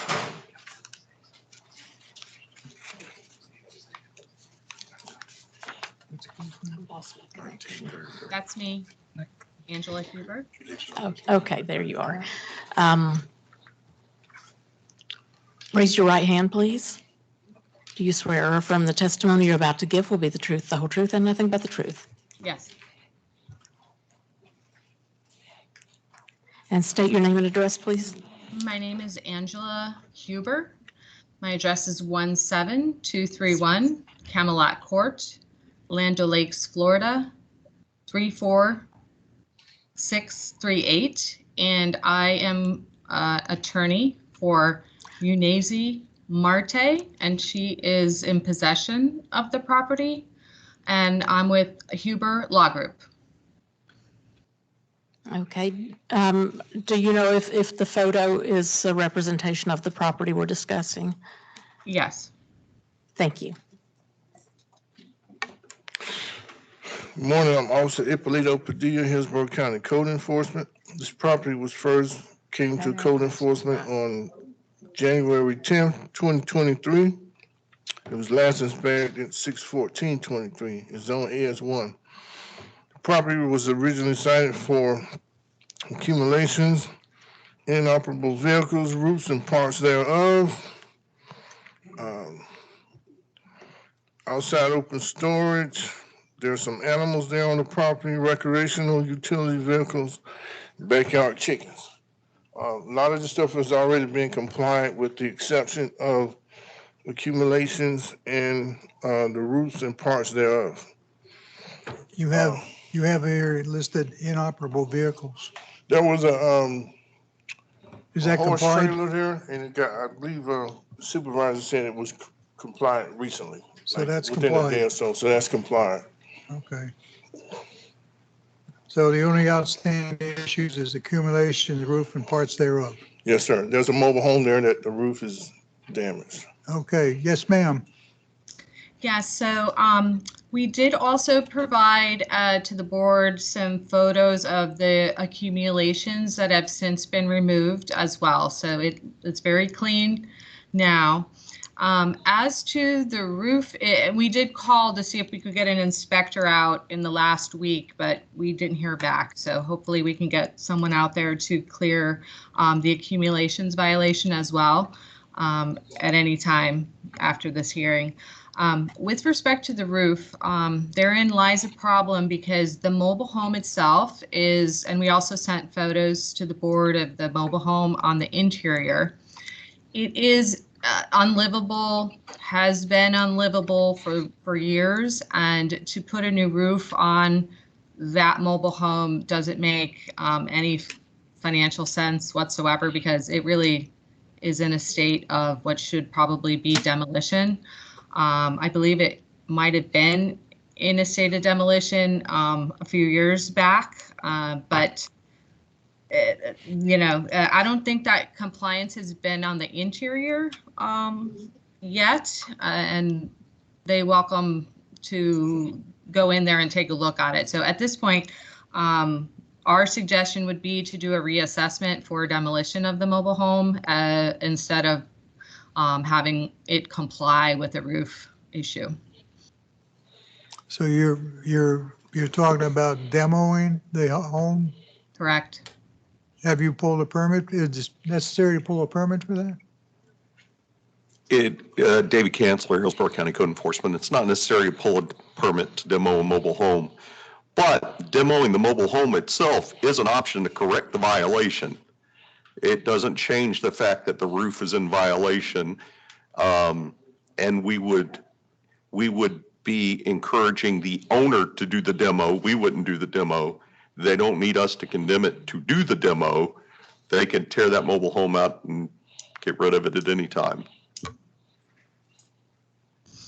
That would be the suggestion that the person's in How long do you possession. think it's going to take to do the demo on that? I guess it would depend on how long it would take to get the process rolling, but maybe 30 days.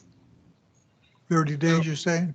We would request a continuance for 30 days to comply with that. And then, like I said, the accumulations anytime is already in compliance. Can I add something? If they do that, make sure they take away the debris from that because that's going to add back to the accumulation violation. Right. Because what some people do, they'll tear it down, leave the stuff. Okay, we demolished it, but now you got the debris left there. Well, what we're going to do, we'll make a motion for the accumulations and the roofs and parts thereof.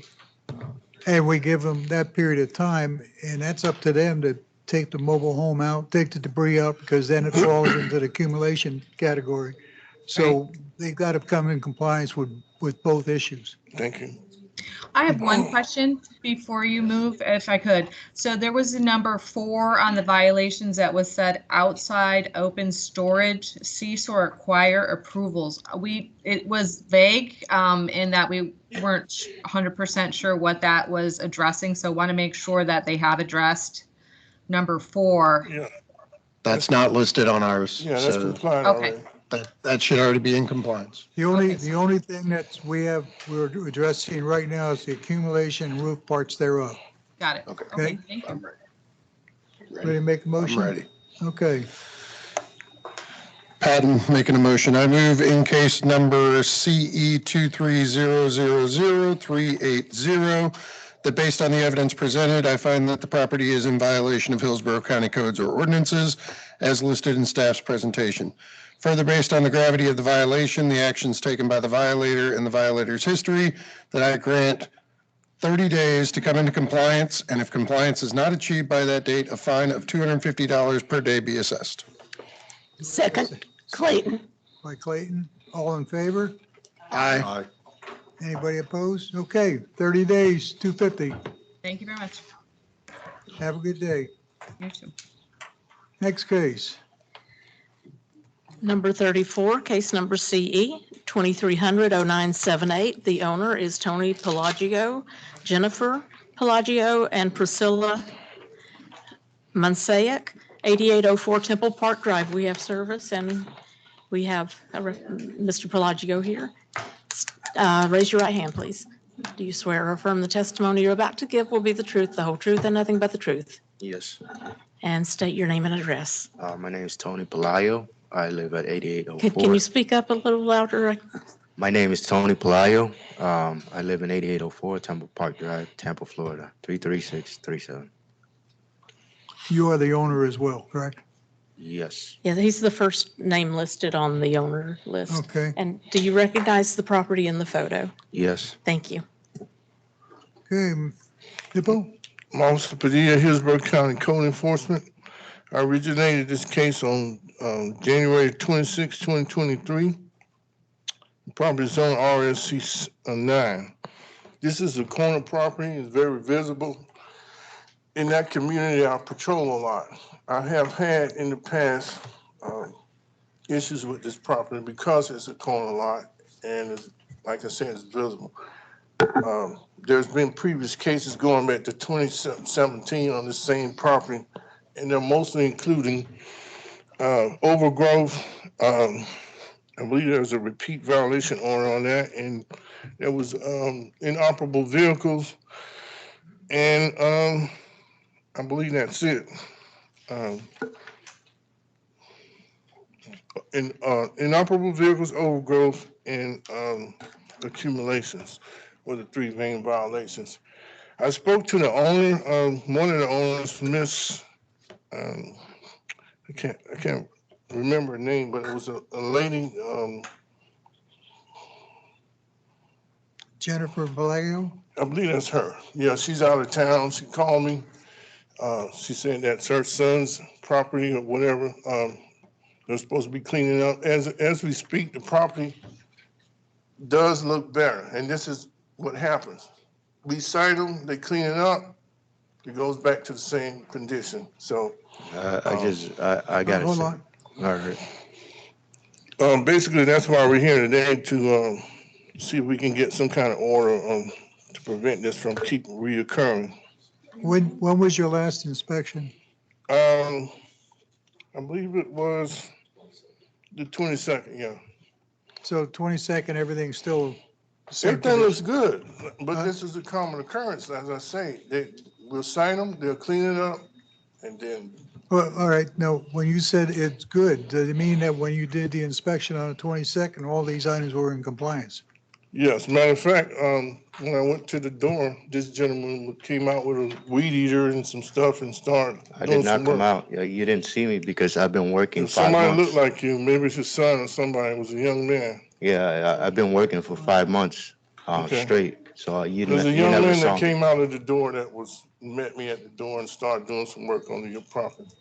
So right now, like I said, based on your 22nd visit, all these items were in compliance. Pretty much, yes, sir. So we don't have a case here.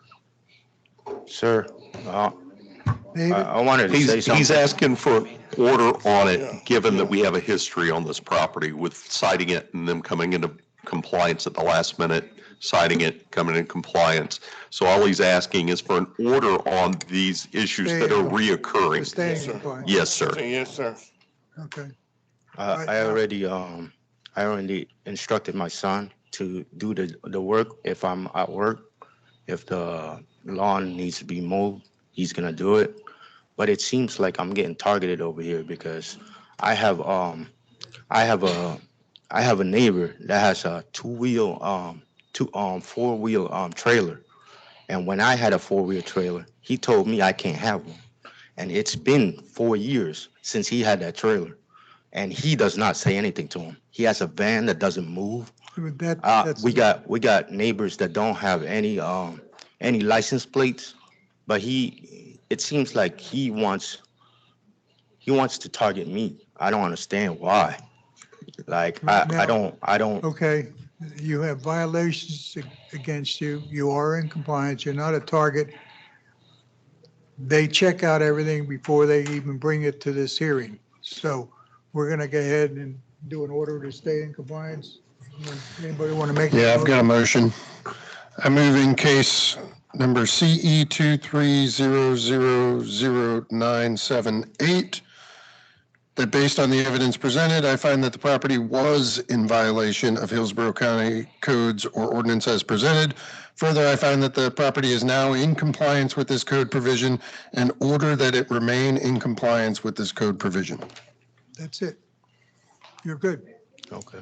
Have a good day. We need a second. And Second, Clayton. I'm sorry, hold on.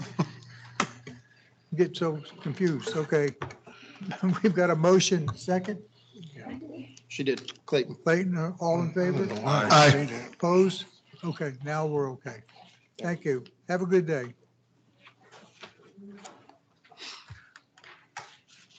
I need help.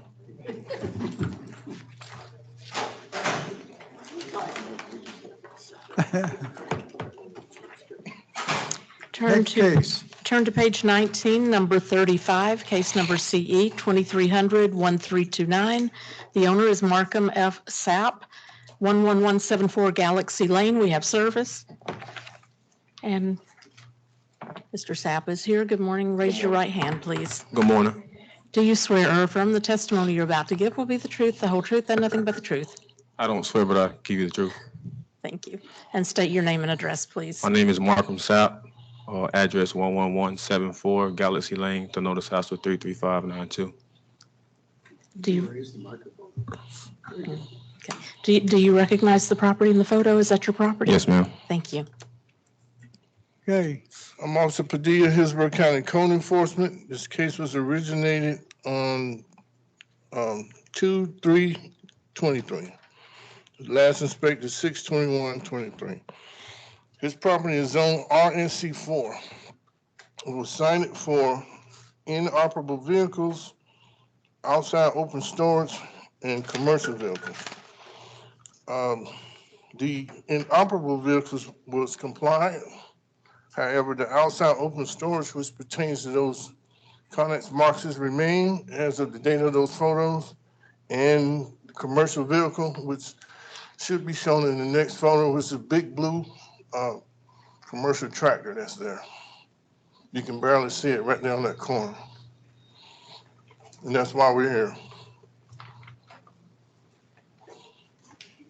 Yes, sir. Okay, so in regards to that vehicle, I'm a truck driver. That's how I make my living. And the truck's not stationarily parked there. I bring it there when I come home to do my service to the truck, like oil changes, maybe change out some of the filters on the inside, but the truck's not stationary there. I had the truck parked at a address across the street, and he told me that that was not okay to park there. I'm not sure if you know his name. It's a Spanish dude. He owns a piece of land that's like pretty much basically empty, and I thought that it was zoned for commercial vehicles because he already had commercial vehicles there. I moved the truck over there, and then I got a phone call from him saying that the code dude came and told me that you can't park that truck there. We need to move everything off the property. So as far as the truck and trailer, I have it at TA, which is down the street from my house. It's maybe a 10-minute commute, but I had my truck and trailer there almost a year when I bought the property and never got an issue or nothing was ever done. As far as the Outside open storage? Outside that, those containers, I have the permit pending. For some reason, every time that I go down to Hills or the pink building, they give me another paper saying that you need this done. I have the site plan done. I had the architect come out and draw out he drawed out where they're at on the property, and they're saying that because that they're over 150 square footage, they're considered in those containers. What's in those containers is my house is a 1-1. I can't fit all my stuff inside my house. So I got the connexes to put my stuff in there, such as my four-wheelers, tools, everything needed to keep the property clean. I don't want my stuff to get rained on, so I put it in those containers like a garage. Now, as far as the permit, I'm not sure what's all missing or needed, but I'm willing to get it. I have 2 architects that are working with me. One is Michael Smith, and the other one is Perry Sullivan. Both of those architects are asking, what is it more that is needed? Because every time that I go with them before, with this is what we need done, they do it, then I get another paper from hills.com saying that, oh, you're not doing what we're required. So I'm really not sure what is all needed for me to keep my connexes, because I got the permit and everything that I thought. I emailed the officer. He told me keep him in contact with what's going on. I do that, and then I get the letter saying that the only thing that I have is the open outside storage. Yeah. Okay, as far as the permit, David Kanzler, Hillsborough County Code Enforcement. I'm not sure what they're requiring. So what he's talking about, the gentleman, I think, is misunderstanding what they're telling him downtown. He does need to get the permit because he's trying to permit them as accessory structures. An accessory structure on a residential property, such as a shed, if it's 150 square feet or less and used for just storage, doesn't require a permit. But because they're over 150 square feet, they do require a permit. Now, what they're asking him to provide at this point, I have no idea. He's going to have architectural drawings for anything over 150 square feet, and that could be what they're asking for. I don't know. And question, the containers are under the requirement, but when you add all them together, it's over the requirement of having a dwelling. So that 150, they're under that. They're not a dwelling. I mean, unless they've been set up for a dwelling, they're not a dwelling. An accessory structure is what you're talking about, not an accessory dwelling. Okay. So 150 square feet is only 10 by 15, and most shipping containers are larger than that. Not all, but most are. Mine are 8 by 10. 8 by 10? And it's on the front of the container. I got the pictures and also at the address. How many containers do you have there? I have 3. There's 2 20-footers, and then there's a 40-footer. yeah, Well, 2 back. well, wait a minute. There's 2 20-footers. Well, yeah. There's So one's 20 8 by 20, and then one's Well, that's 8 by all- 40. That's over 150 square feet. That's 160. Okay, so They're correct.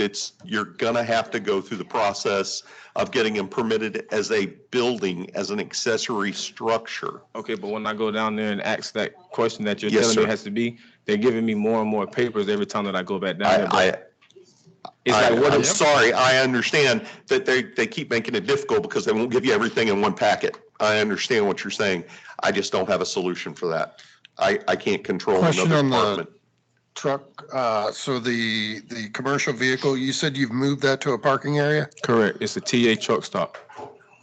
That's like 10 minutes away on 579, and then there's a Flying J across the street. That's where I've been keeping the truck and trailer at. And may I add something else on that? You stated you're only bringing it home for service. You're not permitted to do service on commercial. You can do maintenance on vehicles that are permitted on the property. If a vehicle's not permitted on the property, if it's a commercial grade vehicle, Right. you can't bring it to a residential property to do oil changes or any type of maintenance on it because it's not supposed to be there. If you wanted to do that to your personal vehicle that's on the property, there are things you can do on the property. You can change the oil, you can change the tires, the belts, anything in your driveway. Anything larger than that or anything on a private passenger vehicle has to be done indoors. In other words, it has to be in a garage, 3 walls and a roof, an enclosure. But since the commercial vehicle can't be on the property, it's not an allowable accessory use to do any type of maintenance on a commercial vehicle on a residential property. Understood. Okay. I've got just one question. The RSC, what does the C stand for? Conventional. I was always under the impression on a Connex, it's not allowed on any type of residential. It can be allowed on residential. It's been determined by downtown, by development services. It can be allowed if it's permitted as a structure. And they'll have to have the same requirements as a barn, basically. You know, if there's no electricity, there's no permitting, they can get it permitted, but it's got to go through just like any other structure approval. That's why you need an architectural drawings. I think a lot of that stuff changed when they started making those into tiny houses.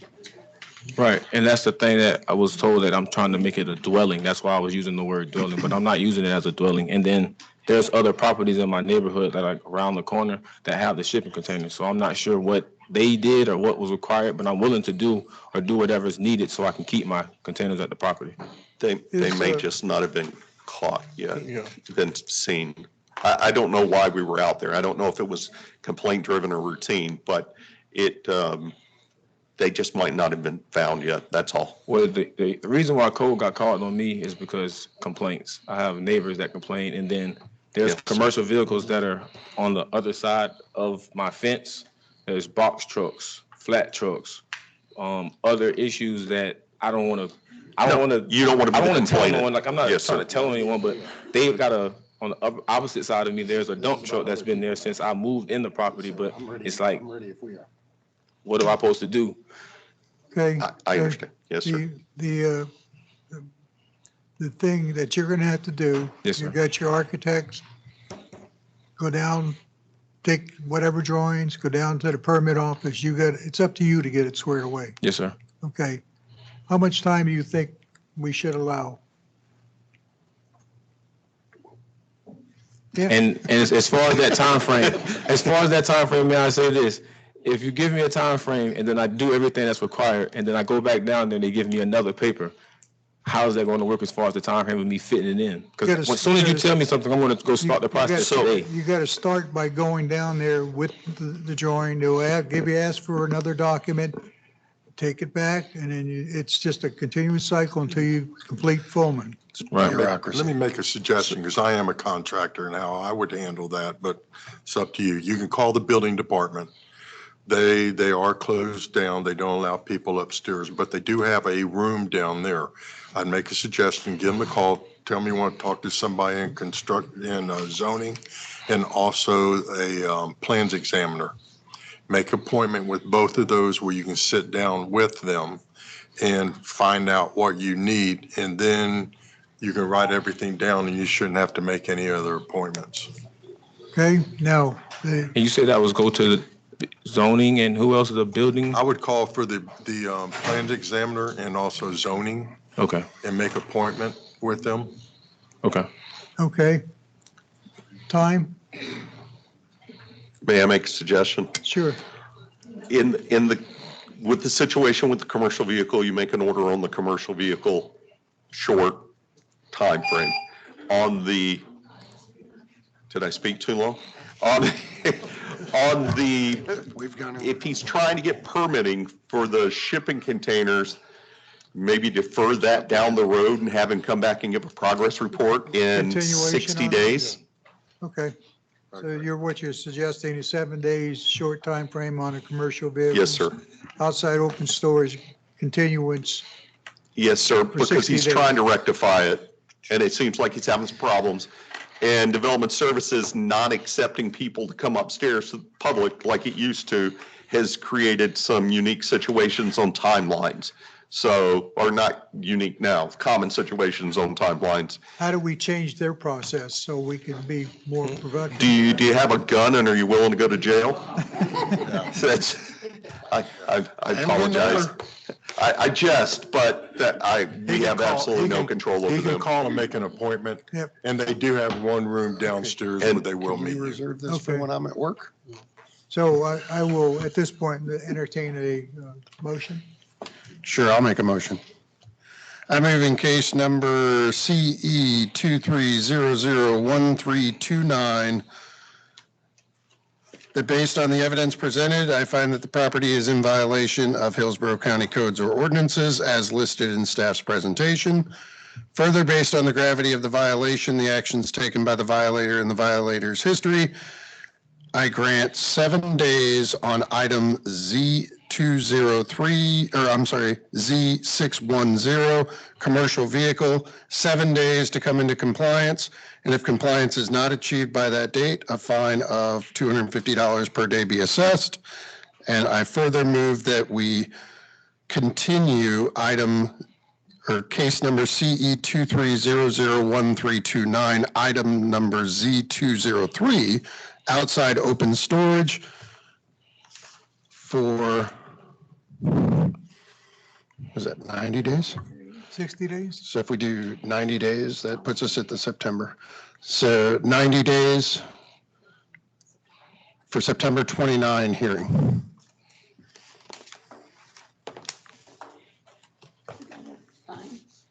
Yeah, I did that for 250.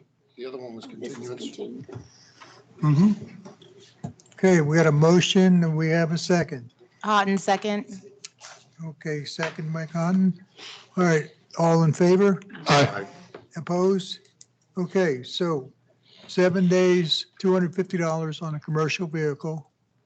Then you got 90, well, almost 90 days. You're gonna have to come back and give us a report on your progress on the outside open storage, okay? So Yes, sir. you'll get a notice in the mail about September 29th. But Okay. do what they tell you, go out and make an appointment, Yes, sir. see what you need. All right.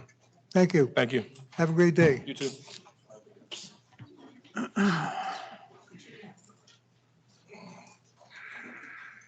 Sounds like the county's big time. It's the Padilla show. Just like code enforcement. You again? Yeah. Okay, next case. Next case. Next case is number 36, case number CE 2300-1411. The owner is Emily Sock Keen, 11930 Grovewood Avenue. We have service. We do have someone here for this case. Raise your right hand, please. Oh, yep. Do you swear or affirm that the testimony you're about to give is the truth, the whole truth, and nothing but the truth? I do. And your name and address, please. My name is Mark Dowsett with Real Property Management. My office address is 7320 East Fletcher Avenue, Unit 114, Tampa, Florida 33637. Thank you. Do you recognize the property? Yes, I do. Thank you. Good morning. I'm Officer Ippolito Padilla, Hillsborough County Code Enforcement. This case was originated 2/6/2023, last inspected 6/21/23. Property zone RSC 6. This property was originally cited for the following violations: accumulations, exterior light fixtures, air conditioner defective, GFCI protection, electrical wiring, exterior walls, protective treatment, roofs and parts thereof, interior surface, and ceilings. As of my last inspection, I was not able to do the inspection. The house is currently vacant. I spoke to the owner, can't pronounce her name, Miss Emily. She referred me to this gentleman here, which I'm already familiar with. We're trying to set up a time to go over there and conduct an inspection. So that's where we're at. Okay. Yes, sir. Yes, thank you, everybody. So yeah, just as Mr. Padilla had mentioned, we did come to a mutual termination with the resident that originally brought the violations to our attention. Since that point, we have made several attempts before she moved out to rectify these issues. However, working with this resident proved to be very challenging. As a result, that's what led to the mutual termination. And at that point, we've been working to get quotes and estimates to rectify these issues. At this point, we have been able to rectify some of them. The AC in particular was rectified in April, which I do have a receipt of as well. as well as some of the minor, like the lighting on the exterior, as simple as putting a cap back on the exterior light fixture. That being said, we are working on the roof and the other violations as well. To this point, the main piece why this is not completed has been financing from the homeowner, in which case they're working on getting either a construction loan or potentially selling the property. Either way, they do have every intention of getting these rectified one way or the other. So I'm just kindly asking for a minor extension, potentially 30 to 60 days, just to account for roof contractor availability. I know with the nature of the season, they can be booked up, but we do have quotes already approved for the roof, and we're working on the other minor items as we speak. And this property is to remain vacant during this time? It is 100%. My company does not intend to release this at all. Once we finish these repairs, we'll be handing the property back over to the homeowner. Do we have any safety concerns with the vacant property? No, sir. Okay, Well, I'm ready if you are. any other questions? Go for it. I didn't understand. Is the property vacant? It is. Yes. Yes, it is. Thank you. I move in case number CE 23001411, that based on the evidence presented, I find that the property is in violation of Hillsborough County codes or ordinances as listed in staff's presentation. Further, based on the gravity of the violation, the actions taken by the violator, and the violator's history, that I grant 60 days to come into compliance, and if compliance is not achieved by that date, a fine of $300 per day be assessed. Prior to making a second on that, I would also add that the property stay vacant until compliance is achieved. No problem. No, And I further move that the property remain vacant until repairs are made to the property compliance is achieved. and compliance is achieved. All those in favor? Aye.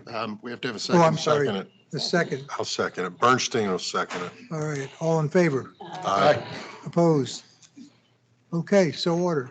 60 days, keep it vacant. Yes, sir. Thank you. I appreciate it. Okay. Turn to page 20, number 37, case number CE 2300-1636. The owner is Edward LaRue Jr., 8615 Temple Park Drive. We have service. Do you swear or affirm the testimony you're about to give will be the truth, the whole truth, and nothing but the truth? Yes, I do. State your name and address. My name is Edward LaRue. I live at 8615 Temple Park Drive, Tampa, Florida, 33637. Is that your property in the photo? Yes. Thank you. I'm also Ippolito Padilla, Hillsborough County Code Enforcement. I originated this case back in February 10th, 2023. I cited this property originally for a commercial vehicle. As you can see, that vehicle is a red cap truck. I spoke to the gentleman specifically about this case, and he assured me at some point that he would remove it. He comes home from lunch sometimes he comes home and he drops stuff off, and he explained all that to him, and I said, that's fine, but you can't keep it there. You can't keep it overnight. Well, it was removed. I had a Saturday visit, which you see on that photo, I forget, that's like maybe April or something, that the vehicle was there. It brought it back. And there was a previous case, like I said, where he actually complied the case, but he, like I said, he brought it back. So that's why we're here again, to get a remaining compliance order on this, because he keeps removing it and bring it back again. Yes, sir. Yeah, I mean, I'm a plumber. I work odd hours. I need a vehicle to go back and forth to work and to go calls when I get a call, because I'm on call. I don't have another vehicle to take my stuff back and forth to work. So sometimes, yeah, I park the vehicle there, but I no longer work with this company anymore, so it's not an issue.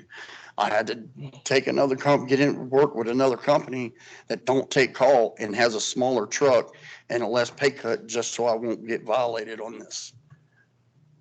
So I no longer work with that company. So now you're coming in with a big white vehicle? I have a white van. White van. Yeah, with nothing on top of it. And no commercial signs on it or? Nothing. Nothing, it's just that acceptable? If it's a van, yeah, I haven't seen the van, so. Yeah, I mean, it's a work van. I mean, it don't have no commercial sign. It don't have a commercial number on it. It has Matt's Plumbing. That's it. Ed, any questions? Ed? David Okay. Kanzler, Hillsborough County. It doesn't matter if it's got logos or not. If it's not a commercial grade vehicle, not a commercial use vehicle, commercial grade vehicle, How do then you, it would be how over, how do capable you of over, determine what's a commercial grade? They're rated that way.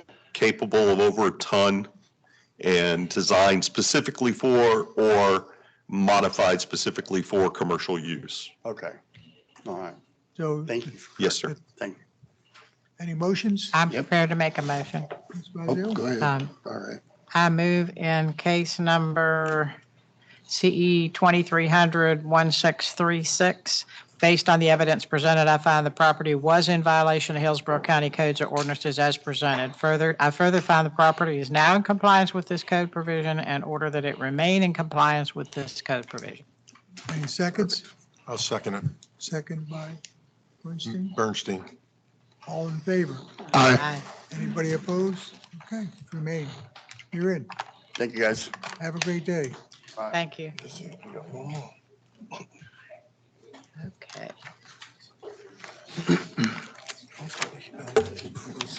Okay, so that does clear the audience. We have no other citizens We still here got to somebody else. participate. What case are you here for, sir? I was here to find out what's going on with 813 Greenview. Yeah, Palo Beach. I'm simply a homeowner in that neighborhood. I didn't sign up to speak, but I was very interested to hear what's going to be done about that property because it's been a nuisance. You want to come up? Yeah, we can't hear you. What's the address on that? 813 Greenview. Like your shirt. Yeah, well, thanks. Happy 4th. There you go. 13. Okay, I don't have anything to do with 813. I'm just the HOA president for that neighborhood. Okay. And I want to hear what you guys are going to do about this 813 Greenview because they've been a pain. Are you going to be speaking on this case? I don't have anything to say other than please do something about it. Okay, then, if you're not going to be speaking, we're not up to that case yet, so. Okay. All right. Well, I was asked the question, so I gave you the answer. All right. Thank you. Thank Okay. Let's, okay, what we're going to do. Seeing that there's no one present in the audience for the remainder cases on the agenda, the board will now review the case material previously provided by county staff. If the board finds out the property is in violation of Hillsborough County Code and ordinances listed in staff presentation, the board ruling in each case will be based on the evidence presented on the gravity of the violation, the action taken by the violator, and the violator's history in determining the amount of fines that will be assessed. We will start with this young man here, and we'll go to the left, and then back to that young man, and go to the left, okay? All right, first case.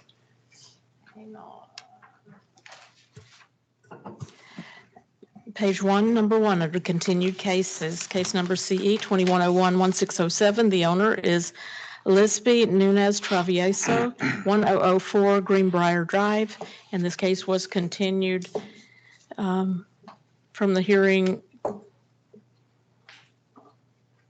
most recently from March 24th, 2023. I remember this one. And no one is present to speak on this case. I wasn't here. Yeah. Okay, yes, sir. Officer Parker, Hillsborough County Code Enforcement. This case was started in August 16th of 2021. They still haven't repaired the roof. I spoke with property litigation who was in charge of conducting this case with the court system, and there have been no updates. I took pictures of the property yesterday. I spoke with the law clerk who was in charge of this case, and there has been no movement on the case at all. No movement on the case at all. Okay. Yes, sir. Let's see. The last update was the case Right. was supposed to be seen in June, I believe. The last time the lawyer was here, supposed to be, the court date was set for June or May, and there have been no updates since. This is I grant 15 days to come into compliance, and if compliance is not achieved by that date, a fine of $250 per day be assessed. Thank you. all in favor, second, I'll second Aye. it. Bernstein. second Bernstein, all in favor? Aye. Opposed? Okay, so ordered, 15 days, 250. years to fix this. Turn to page 2, number 2, 15 days. case number CE 2300-2600. The owner is Ohio Phillips LLC, 6209 Ohio Street. We have service and no one is present. Oh, You have that as compliant. Hold on, ours, Is that mine's marked complied. We're checking it. yeah.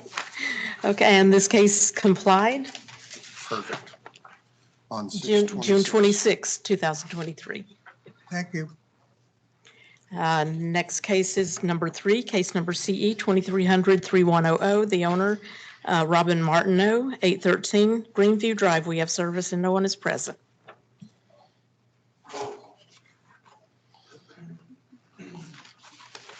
What do you say, Guy? Good morning. How are you? Good. Officer Guy Carter, Hillsborough County Code Enforcement. I'm here today presenting case 2300-3100, located 813 Greenview Drive, Apollo Beach, Florida, 33572. The property is owner occupied, zone PD, and not in foreclosure. This is a combo case pertaining to an overgrown lawn. The initial complaint was received and inspected by this reporting officer on March 17th, 2023. I conducted a total of 6 site visits, and there was an additional site visit conducted by my immediate supervisor on May 4th, 2023. Compliance was finally obtained on June 12th, 2023. Approximately 4 months of non-compliance, in which time the residents of this community were in uproar. That is why the gentleman is here. Repeatedly contacting code enforcement, what can be done about this property.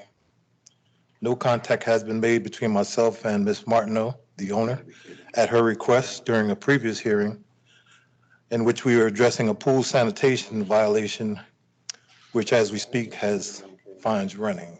That case is CE 2200-8068. The first photo in this presentation shows how the lawn looked on June 12, 2023. However, the next 3 photos show how the lawn had exceeded well over the 10-inch maximum height required by the county ordinance. Therefore, I'm here requesting a board order to remain in compliance. Just one question. One question for David.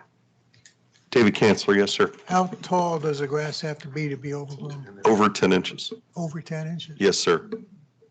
If once it's over 10 inches, we can cite it for overgrowth. Okay. All right. That would, I'd like a caveat, if it's a 14-inch thistle, we're not citing it for a weed. But if it's large clumps, like a large portion of this yard's dead, but the portion that's alive is overgrown Okay. in these photos. And I think Officer Wayman may want to testify. She's on video. Okay, would you like to testify? All of this for a freaking. Good morning, Board. You got to be sworn in first. I do, yes. Leslie, did you take the oath earlier when the other officers did? Yes, ma'am, I did. You may not have seen me. I'm online. Okay. Do you swear or affirm the testimony you're about to give will be the truth, the whole truth, and nothing but the truth? Yes, I do. Thank you. Good morning, board members. I just wanted to testify to the fact that I've had several communications with Ms. Martineau concerning both cases, but with this particular case, 2300-3100, her best form of communication is via text message. She prefers to be contacted by myself, and so we have had communication via text messaging. She is aware of today's hearing. She has confirmed that she is in receipt of the notice. She is aware of the fact that code enforcement will be asking the board for a remain in compliance order. So she is aware of this. It's my understanding she's not in attendance, but she is aware of today's proceedings. Thank you. Okay. Okay, thank you. Anything else? No. Stay in compliance. Okay. Okay. I find that the property was in violation of Hillsborough County codes or ordinances as presented. Further, I find that the property is now in compliance with this code provision and remain in compliance with this code provision. Second, I'll second it. Bernstein. all in favor? Aye. Opposed? So ordered. Okay, remain. Thank you, Board.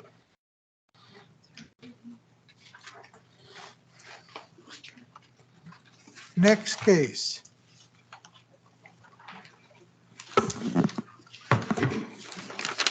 Okay, next case is on page 3, number 4, case number CE 2300-2444. The owner is the estate of Wilbur Williamson Field, 94 Tillotson Court. We have service and no one is present. Because he's dead.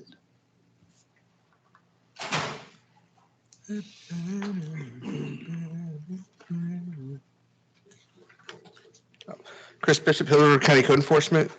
Property in question is 9419 Tillotson Court. Property was first inspected on 6 March 2023 for the violations of accumulations, overgrowth, and roofs and parts thereof. Last inspection was 26 June 2023. All violations remain. There was contact with the owner at the start of the case. There's been no contact since. We have pictures? Waiting for it to upload. We're having a delay again. Want to do the air conditioning? Well, at least the air conditioning works. That's I'm not so sure about. Is it going? Is it in compliance now? There we go. There we go. Yeah. All right. That looks like it was. I see that. Looks like over there. It's not. Can't believe they just helped a hoa. What is that? Is that a house? That's a little house, yes. Ramshackle. Not a trailer, it's a house?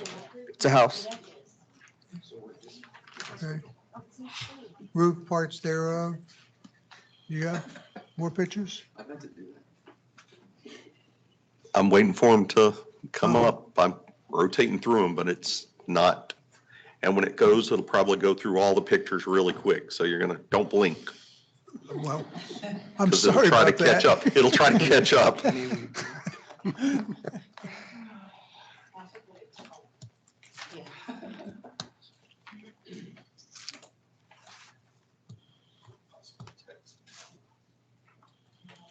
Should have gotten a commercial. Waiting for the pictures.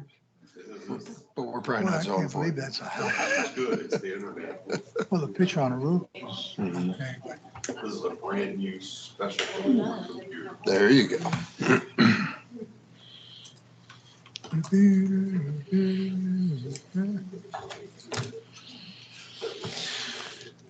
We take a smoke break.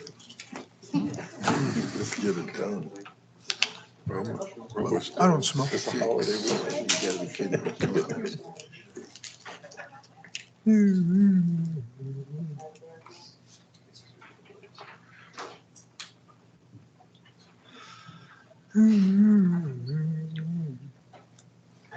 I could do an interpretive dance or possibly finger paintings to. Can we skip that one and go to the next one? Corrupt. I don't. Whoa, whoa, whoa! There.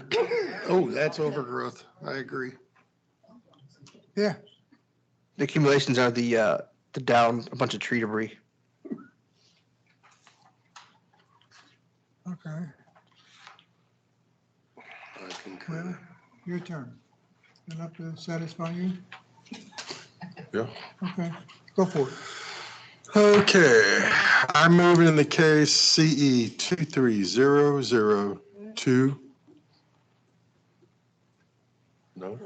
No, you just. 2444. Yeah. Am I right? Okay. Based on the evidence presented, I find. No, we're on the short one. In violation. No, no Right worries. there. Oh, he's, We're there. which one is initial This is when violation? nobody's here. Where's it at? Yep. Page you Yeah, but we're on the no one present making a motion. Right there. at? Okay. Gotcha. Let's see. That's the one. Short, sweet to the point. Officer, how many days do you think realistically to get this done? 30 days. I grant 30 days to come in compliance. If the compliance is not achieved by that date, a fine of $300 per day to be assessed. Seconds, Second, Clayton. Clayton, all in favor? Aye. Opposed? Okay. Thank you. Number 5, CE 22010645. This property has a new owner and the case is closed. Okay. Oh, Okay, page 4, number 6, case number CE 23000151. The owner is the estate of Richard Earl Wilton Sr., 3202 Cullendale Drive. We have service and no one is present. Potable water, really? Hillsborough County Code Enforcement. This property, I need to tell you that we have a timeline I can go through to show how we got here today, and try to make it as big as possible. The property is in foreclosure. It's in the name of deceased owner Richard Wilton Sr., and his claims are to be occupied by the heir, Jane Wilton. There's also fines running from previous cases at this location. So the original complaint for this started in August 8th, 2022. Neighbors complained about people living there with no electricity, property being unkempt, unsanitary pool, overgrowth. That's definitely Same day, I was able unsanitary. to visit the property and made contact with Jeannie That's a Wilson, huge who was safety there. problem. She stated that she was living there, and I explained the violations to her. She said that she would address those as soon as possible. On September 11th, 2022, I received an email and also spoke to Richard Wilton Jr., who's the executive of the company, Will, who stated that Jeannie has neglected to pay the mortgage, utilities, and upkeep of the home, and that she has a no bond arrest warrant out for her arrest. October 5th, 2022, I visited the property and found it vacant. And also spoke with Richard Wilton Jr. again and confirmed that he had abandoned the property. At that point, I had to cite the bank, give them an opportunity and their obligation to protect their interest in the property, and start a case against the bank because it's now vacant. And they did a terrific job. They cut the grass, put up the tower fence, removed all the digging. They did doing a great job. And then on January 3rd of this year, I received a phone call from the property manager of the bank stating that while their men were out there doing their scheduled maintenance, that the heir, Janie Wilton, and her fiance told them they no longer want them at the property, that they live there, so the bank ceased doing what they needed to do. And the bank, the property owner said, we already ordered the cover specifically for this pool, let them know that we'll put it on no charge, we can't use it anywhere else, we're gonna put it on. Contacted Janie Wilton the next day, and she said, I don't want it, we're gonna contract to fix the pool, you don't need it. So at that point, now I had to change the case to this case that we're here for today. Now it is again occupied. Since then, I've been there numerous times. I've not been able to make contact with her. I've left door hangers, tried to leave voicemails. I haven't got any response back. However, there's a response that she made in response to the foreclosure case in the circuit court report, which I want to present as evidence, where she states on May 19th of 2023 that I highlighted that she states that she is currently living at this property, and again signs her name with that address as well, justifying the violation of living there with no electric, no water. Also want to file have a notice of lien from Hillsborough County Public Works stating that there's a lien for water that I can pay just to verify the violations of no electric, no water. And this is the property yesterday, and it remains as it is. Are you saying that they're living there right now, but She's claiming she's living there. I posted door hangers, which were removed. I posted a notice of hearing on the 13th, I believe. I went there, yesterday, and it's still on. Hey, well, you can see they pull the garbage cans in and out, I guess. Well, I don't know if it was them or neighbors doing it, but I don't believe she's staying there, but in numerous times she verbally told me and in a written statement, so before the case, she stated that she's currently living there. And the pool that way, that's a huge safety issue, right? Especially Yep. when the bank was offering for free coverage. But yeah, I just want to know, make sure whomever's doing our order here, Yeah, we'll address that. because that's not listed on here.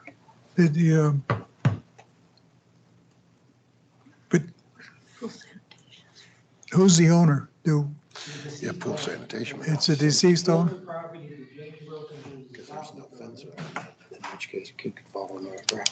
What do you recommend as far as I mean, it's, obviously, we're concerned about the pool sanitation, but the other items, include them all, inclusive? 3 days. 3 days and, Yeah, they're not doing any grass, is almost 3 feet high at this point. okay. Huge fines. Your turn. All right. I grant 3 days to come into compliance, and if compliance is not achieved by that date, a fine of $500 per day be assessed. Seconds. Second, Durazio. All in favor? Aye. Opposed? Okay, good job. Nice to hear your voice. I second. Page 5, number 9, CE 2300-2907. This case complied June 26, 2023. Page 6, number 10, CE 2300-3168. This case complied June 26, 2023. Number 11, CE 2300-4801. This case complied June 26, 2023. Page 7, number 12, CE 2300-6298. This case complied June 21, 2023. Number 13, CE 2300-6379, complied June 26, 2023. Page 8, number 15, CE 2300-2756, complied June 26, 2023. Page 9, number 16, CE 2300-3556, complied June 24, 2023. Number 17, CE 2200-7247. This case was pulled per staff. Damn. Page 10, number 19, CE 2300-2134. This case complied June 21, 2023. Page 11, number 20, CE 2300-1907. The owner is Mary Alice Husbands, Julie Ann Husbands, and Cheryl Dawn Husbands. 1102 South Pine Lake Drive. We have service and no one is present. Wait, what? So is it 3 women and their husbands? Calvin, is Calvin in the house? I don't understand what the hell that is. Are the women the husbands? Morning, board. That case complied. I sent a compliance, email. Oh, yeah, I love it. He did. He sent a compliance email 2 days ago. Do you want to rip? But it was this week. You can Right. put it on the calendar that Citizen Board Support made a mistake. Yeah, Okay. yeah. Actually, do you want to? We have all those spots filled up with citizen board notes already. Do we want to rick on that, or are we good? No, it's, we didn't want it on the board, on the hearing. It's complied? Complied. Page 12, number 22, CE 2300-2393. The owner is FL Space Realty LLC, 1206 East 138th Avenue. We have service and no one is present. Thought you get away, huh? Morning, board. Calvin Allen with Hillsborough County Code Enforcement. Case is CE 2300-2393. The property in violation is 1206 East 138th Avenue, Tampa, Florida. 33613 is owned by Florida Space Realty LLC. The property is not in foreclosure. The initial inspection was March 1st, 2023. During the inspection, the violations are outside open storage, inoperable vehicles. Both violations still exist, have not been in contact with the owner. Last inspected was June 23, 2023. Have not been in contact with the owner at all. No, not at all. Florida Space Realty, then. Spaces. Okay. Maybe they're in space. Well, I grant 14 days to come into compliance, and if compliance is not achieved by that date, a fine of $350 a day be assessed. Second, Halton, second. second by Cotton. All in favor? Aye. Can you Opposed? repeat? $350 a day. Sorry. 14,350. 14 days, 14 days. 350 a day. Thank you. I couldn't hear it. She just wanted to be different. We like to keep you on your toes.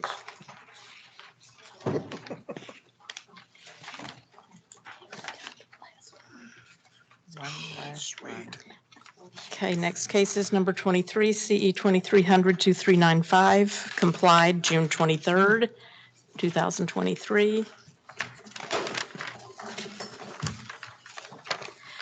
Page 16, number 28, CE 2300-6213. This case was pulled per staff.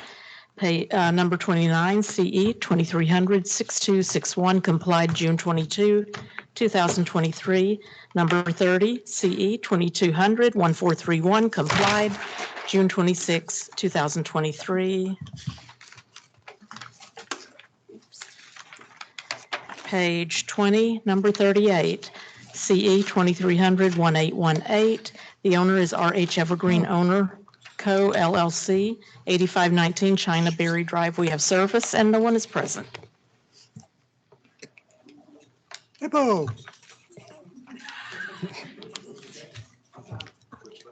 I'm also Ippolito Padilla, Hillsborough County Code Enforcement. This case was originated on 2/16/2023, last inspected on 6/21/23. It's zone RSC 9. Last case. Property was cited for nuisance conditions, infestation of interior surfaces, and roofs and parts thereof. The nuisance conditions refer to a raccoon that was in the attic.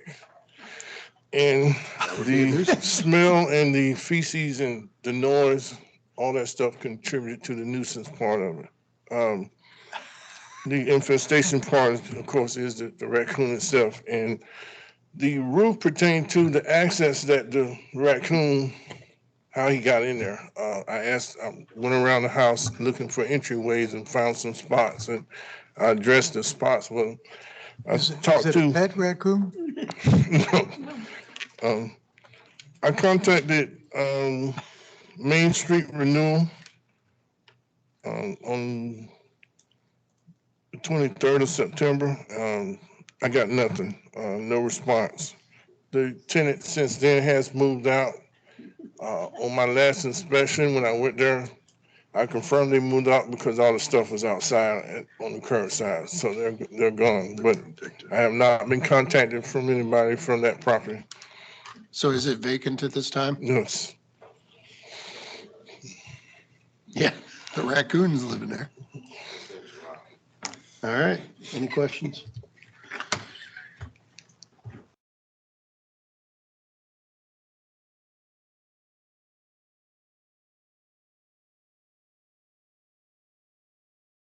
Fucking land. Second, Clayton. Second by Clayton. All in favor? Aye. All opposed? Okay, so ordered. Let it be known, if you're a landlord, treat your people right. That concludes the agenda. Okay, got some questions before we adjourn. How are we progressing with the training session? Ooh. Yeah, that's right. Are you talking about a workshop? Yes. Yes. Right, that probably won't occur till the first of the year. First of the year. Yes, because it takes a lot of coordinating and we are short-staffed extremely short-staffed with a lot of work. But thank all you officers out there for what you're doing. Wow. Okay, any further word on virtue? On what? Virtual?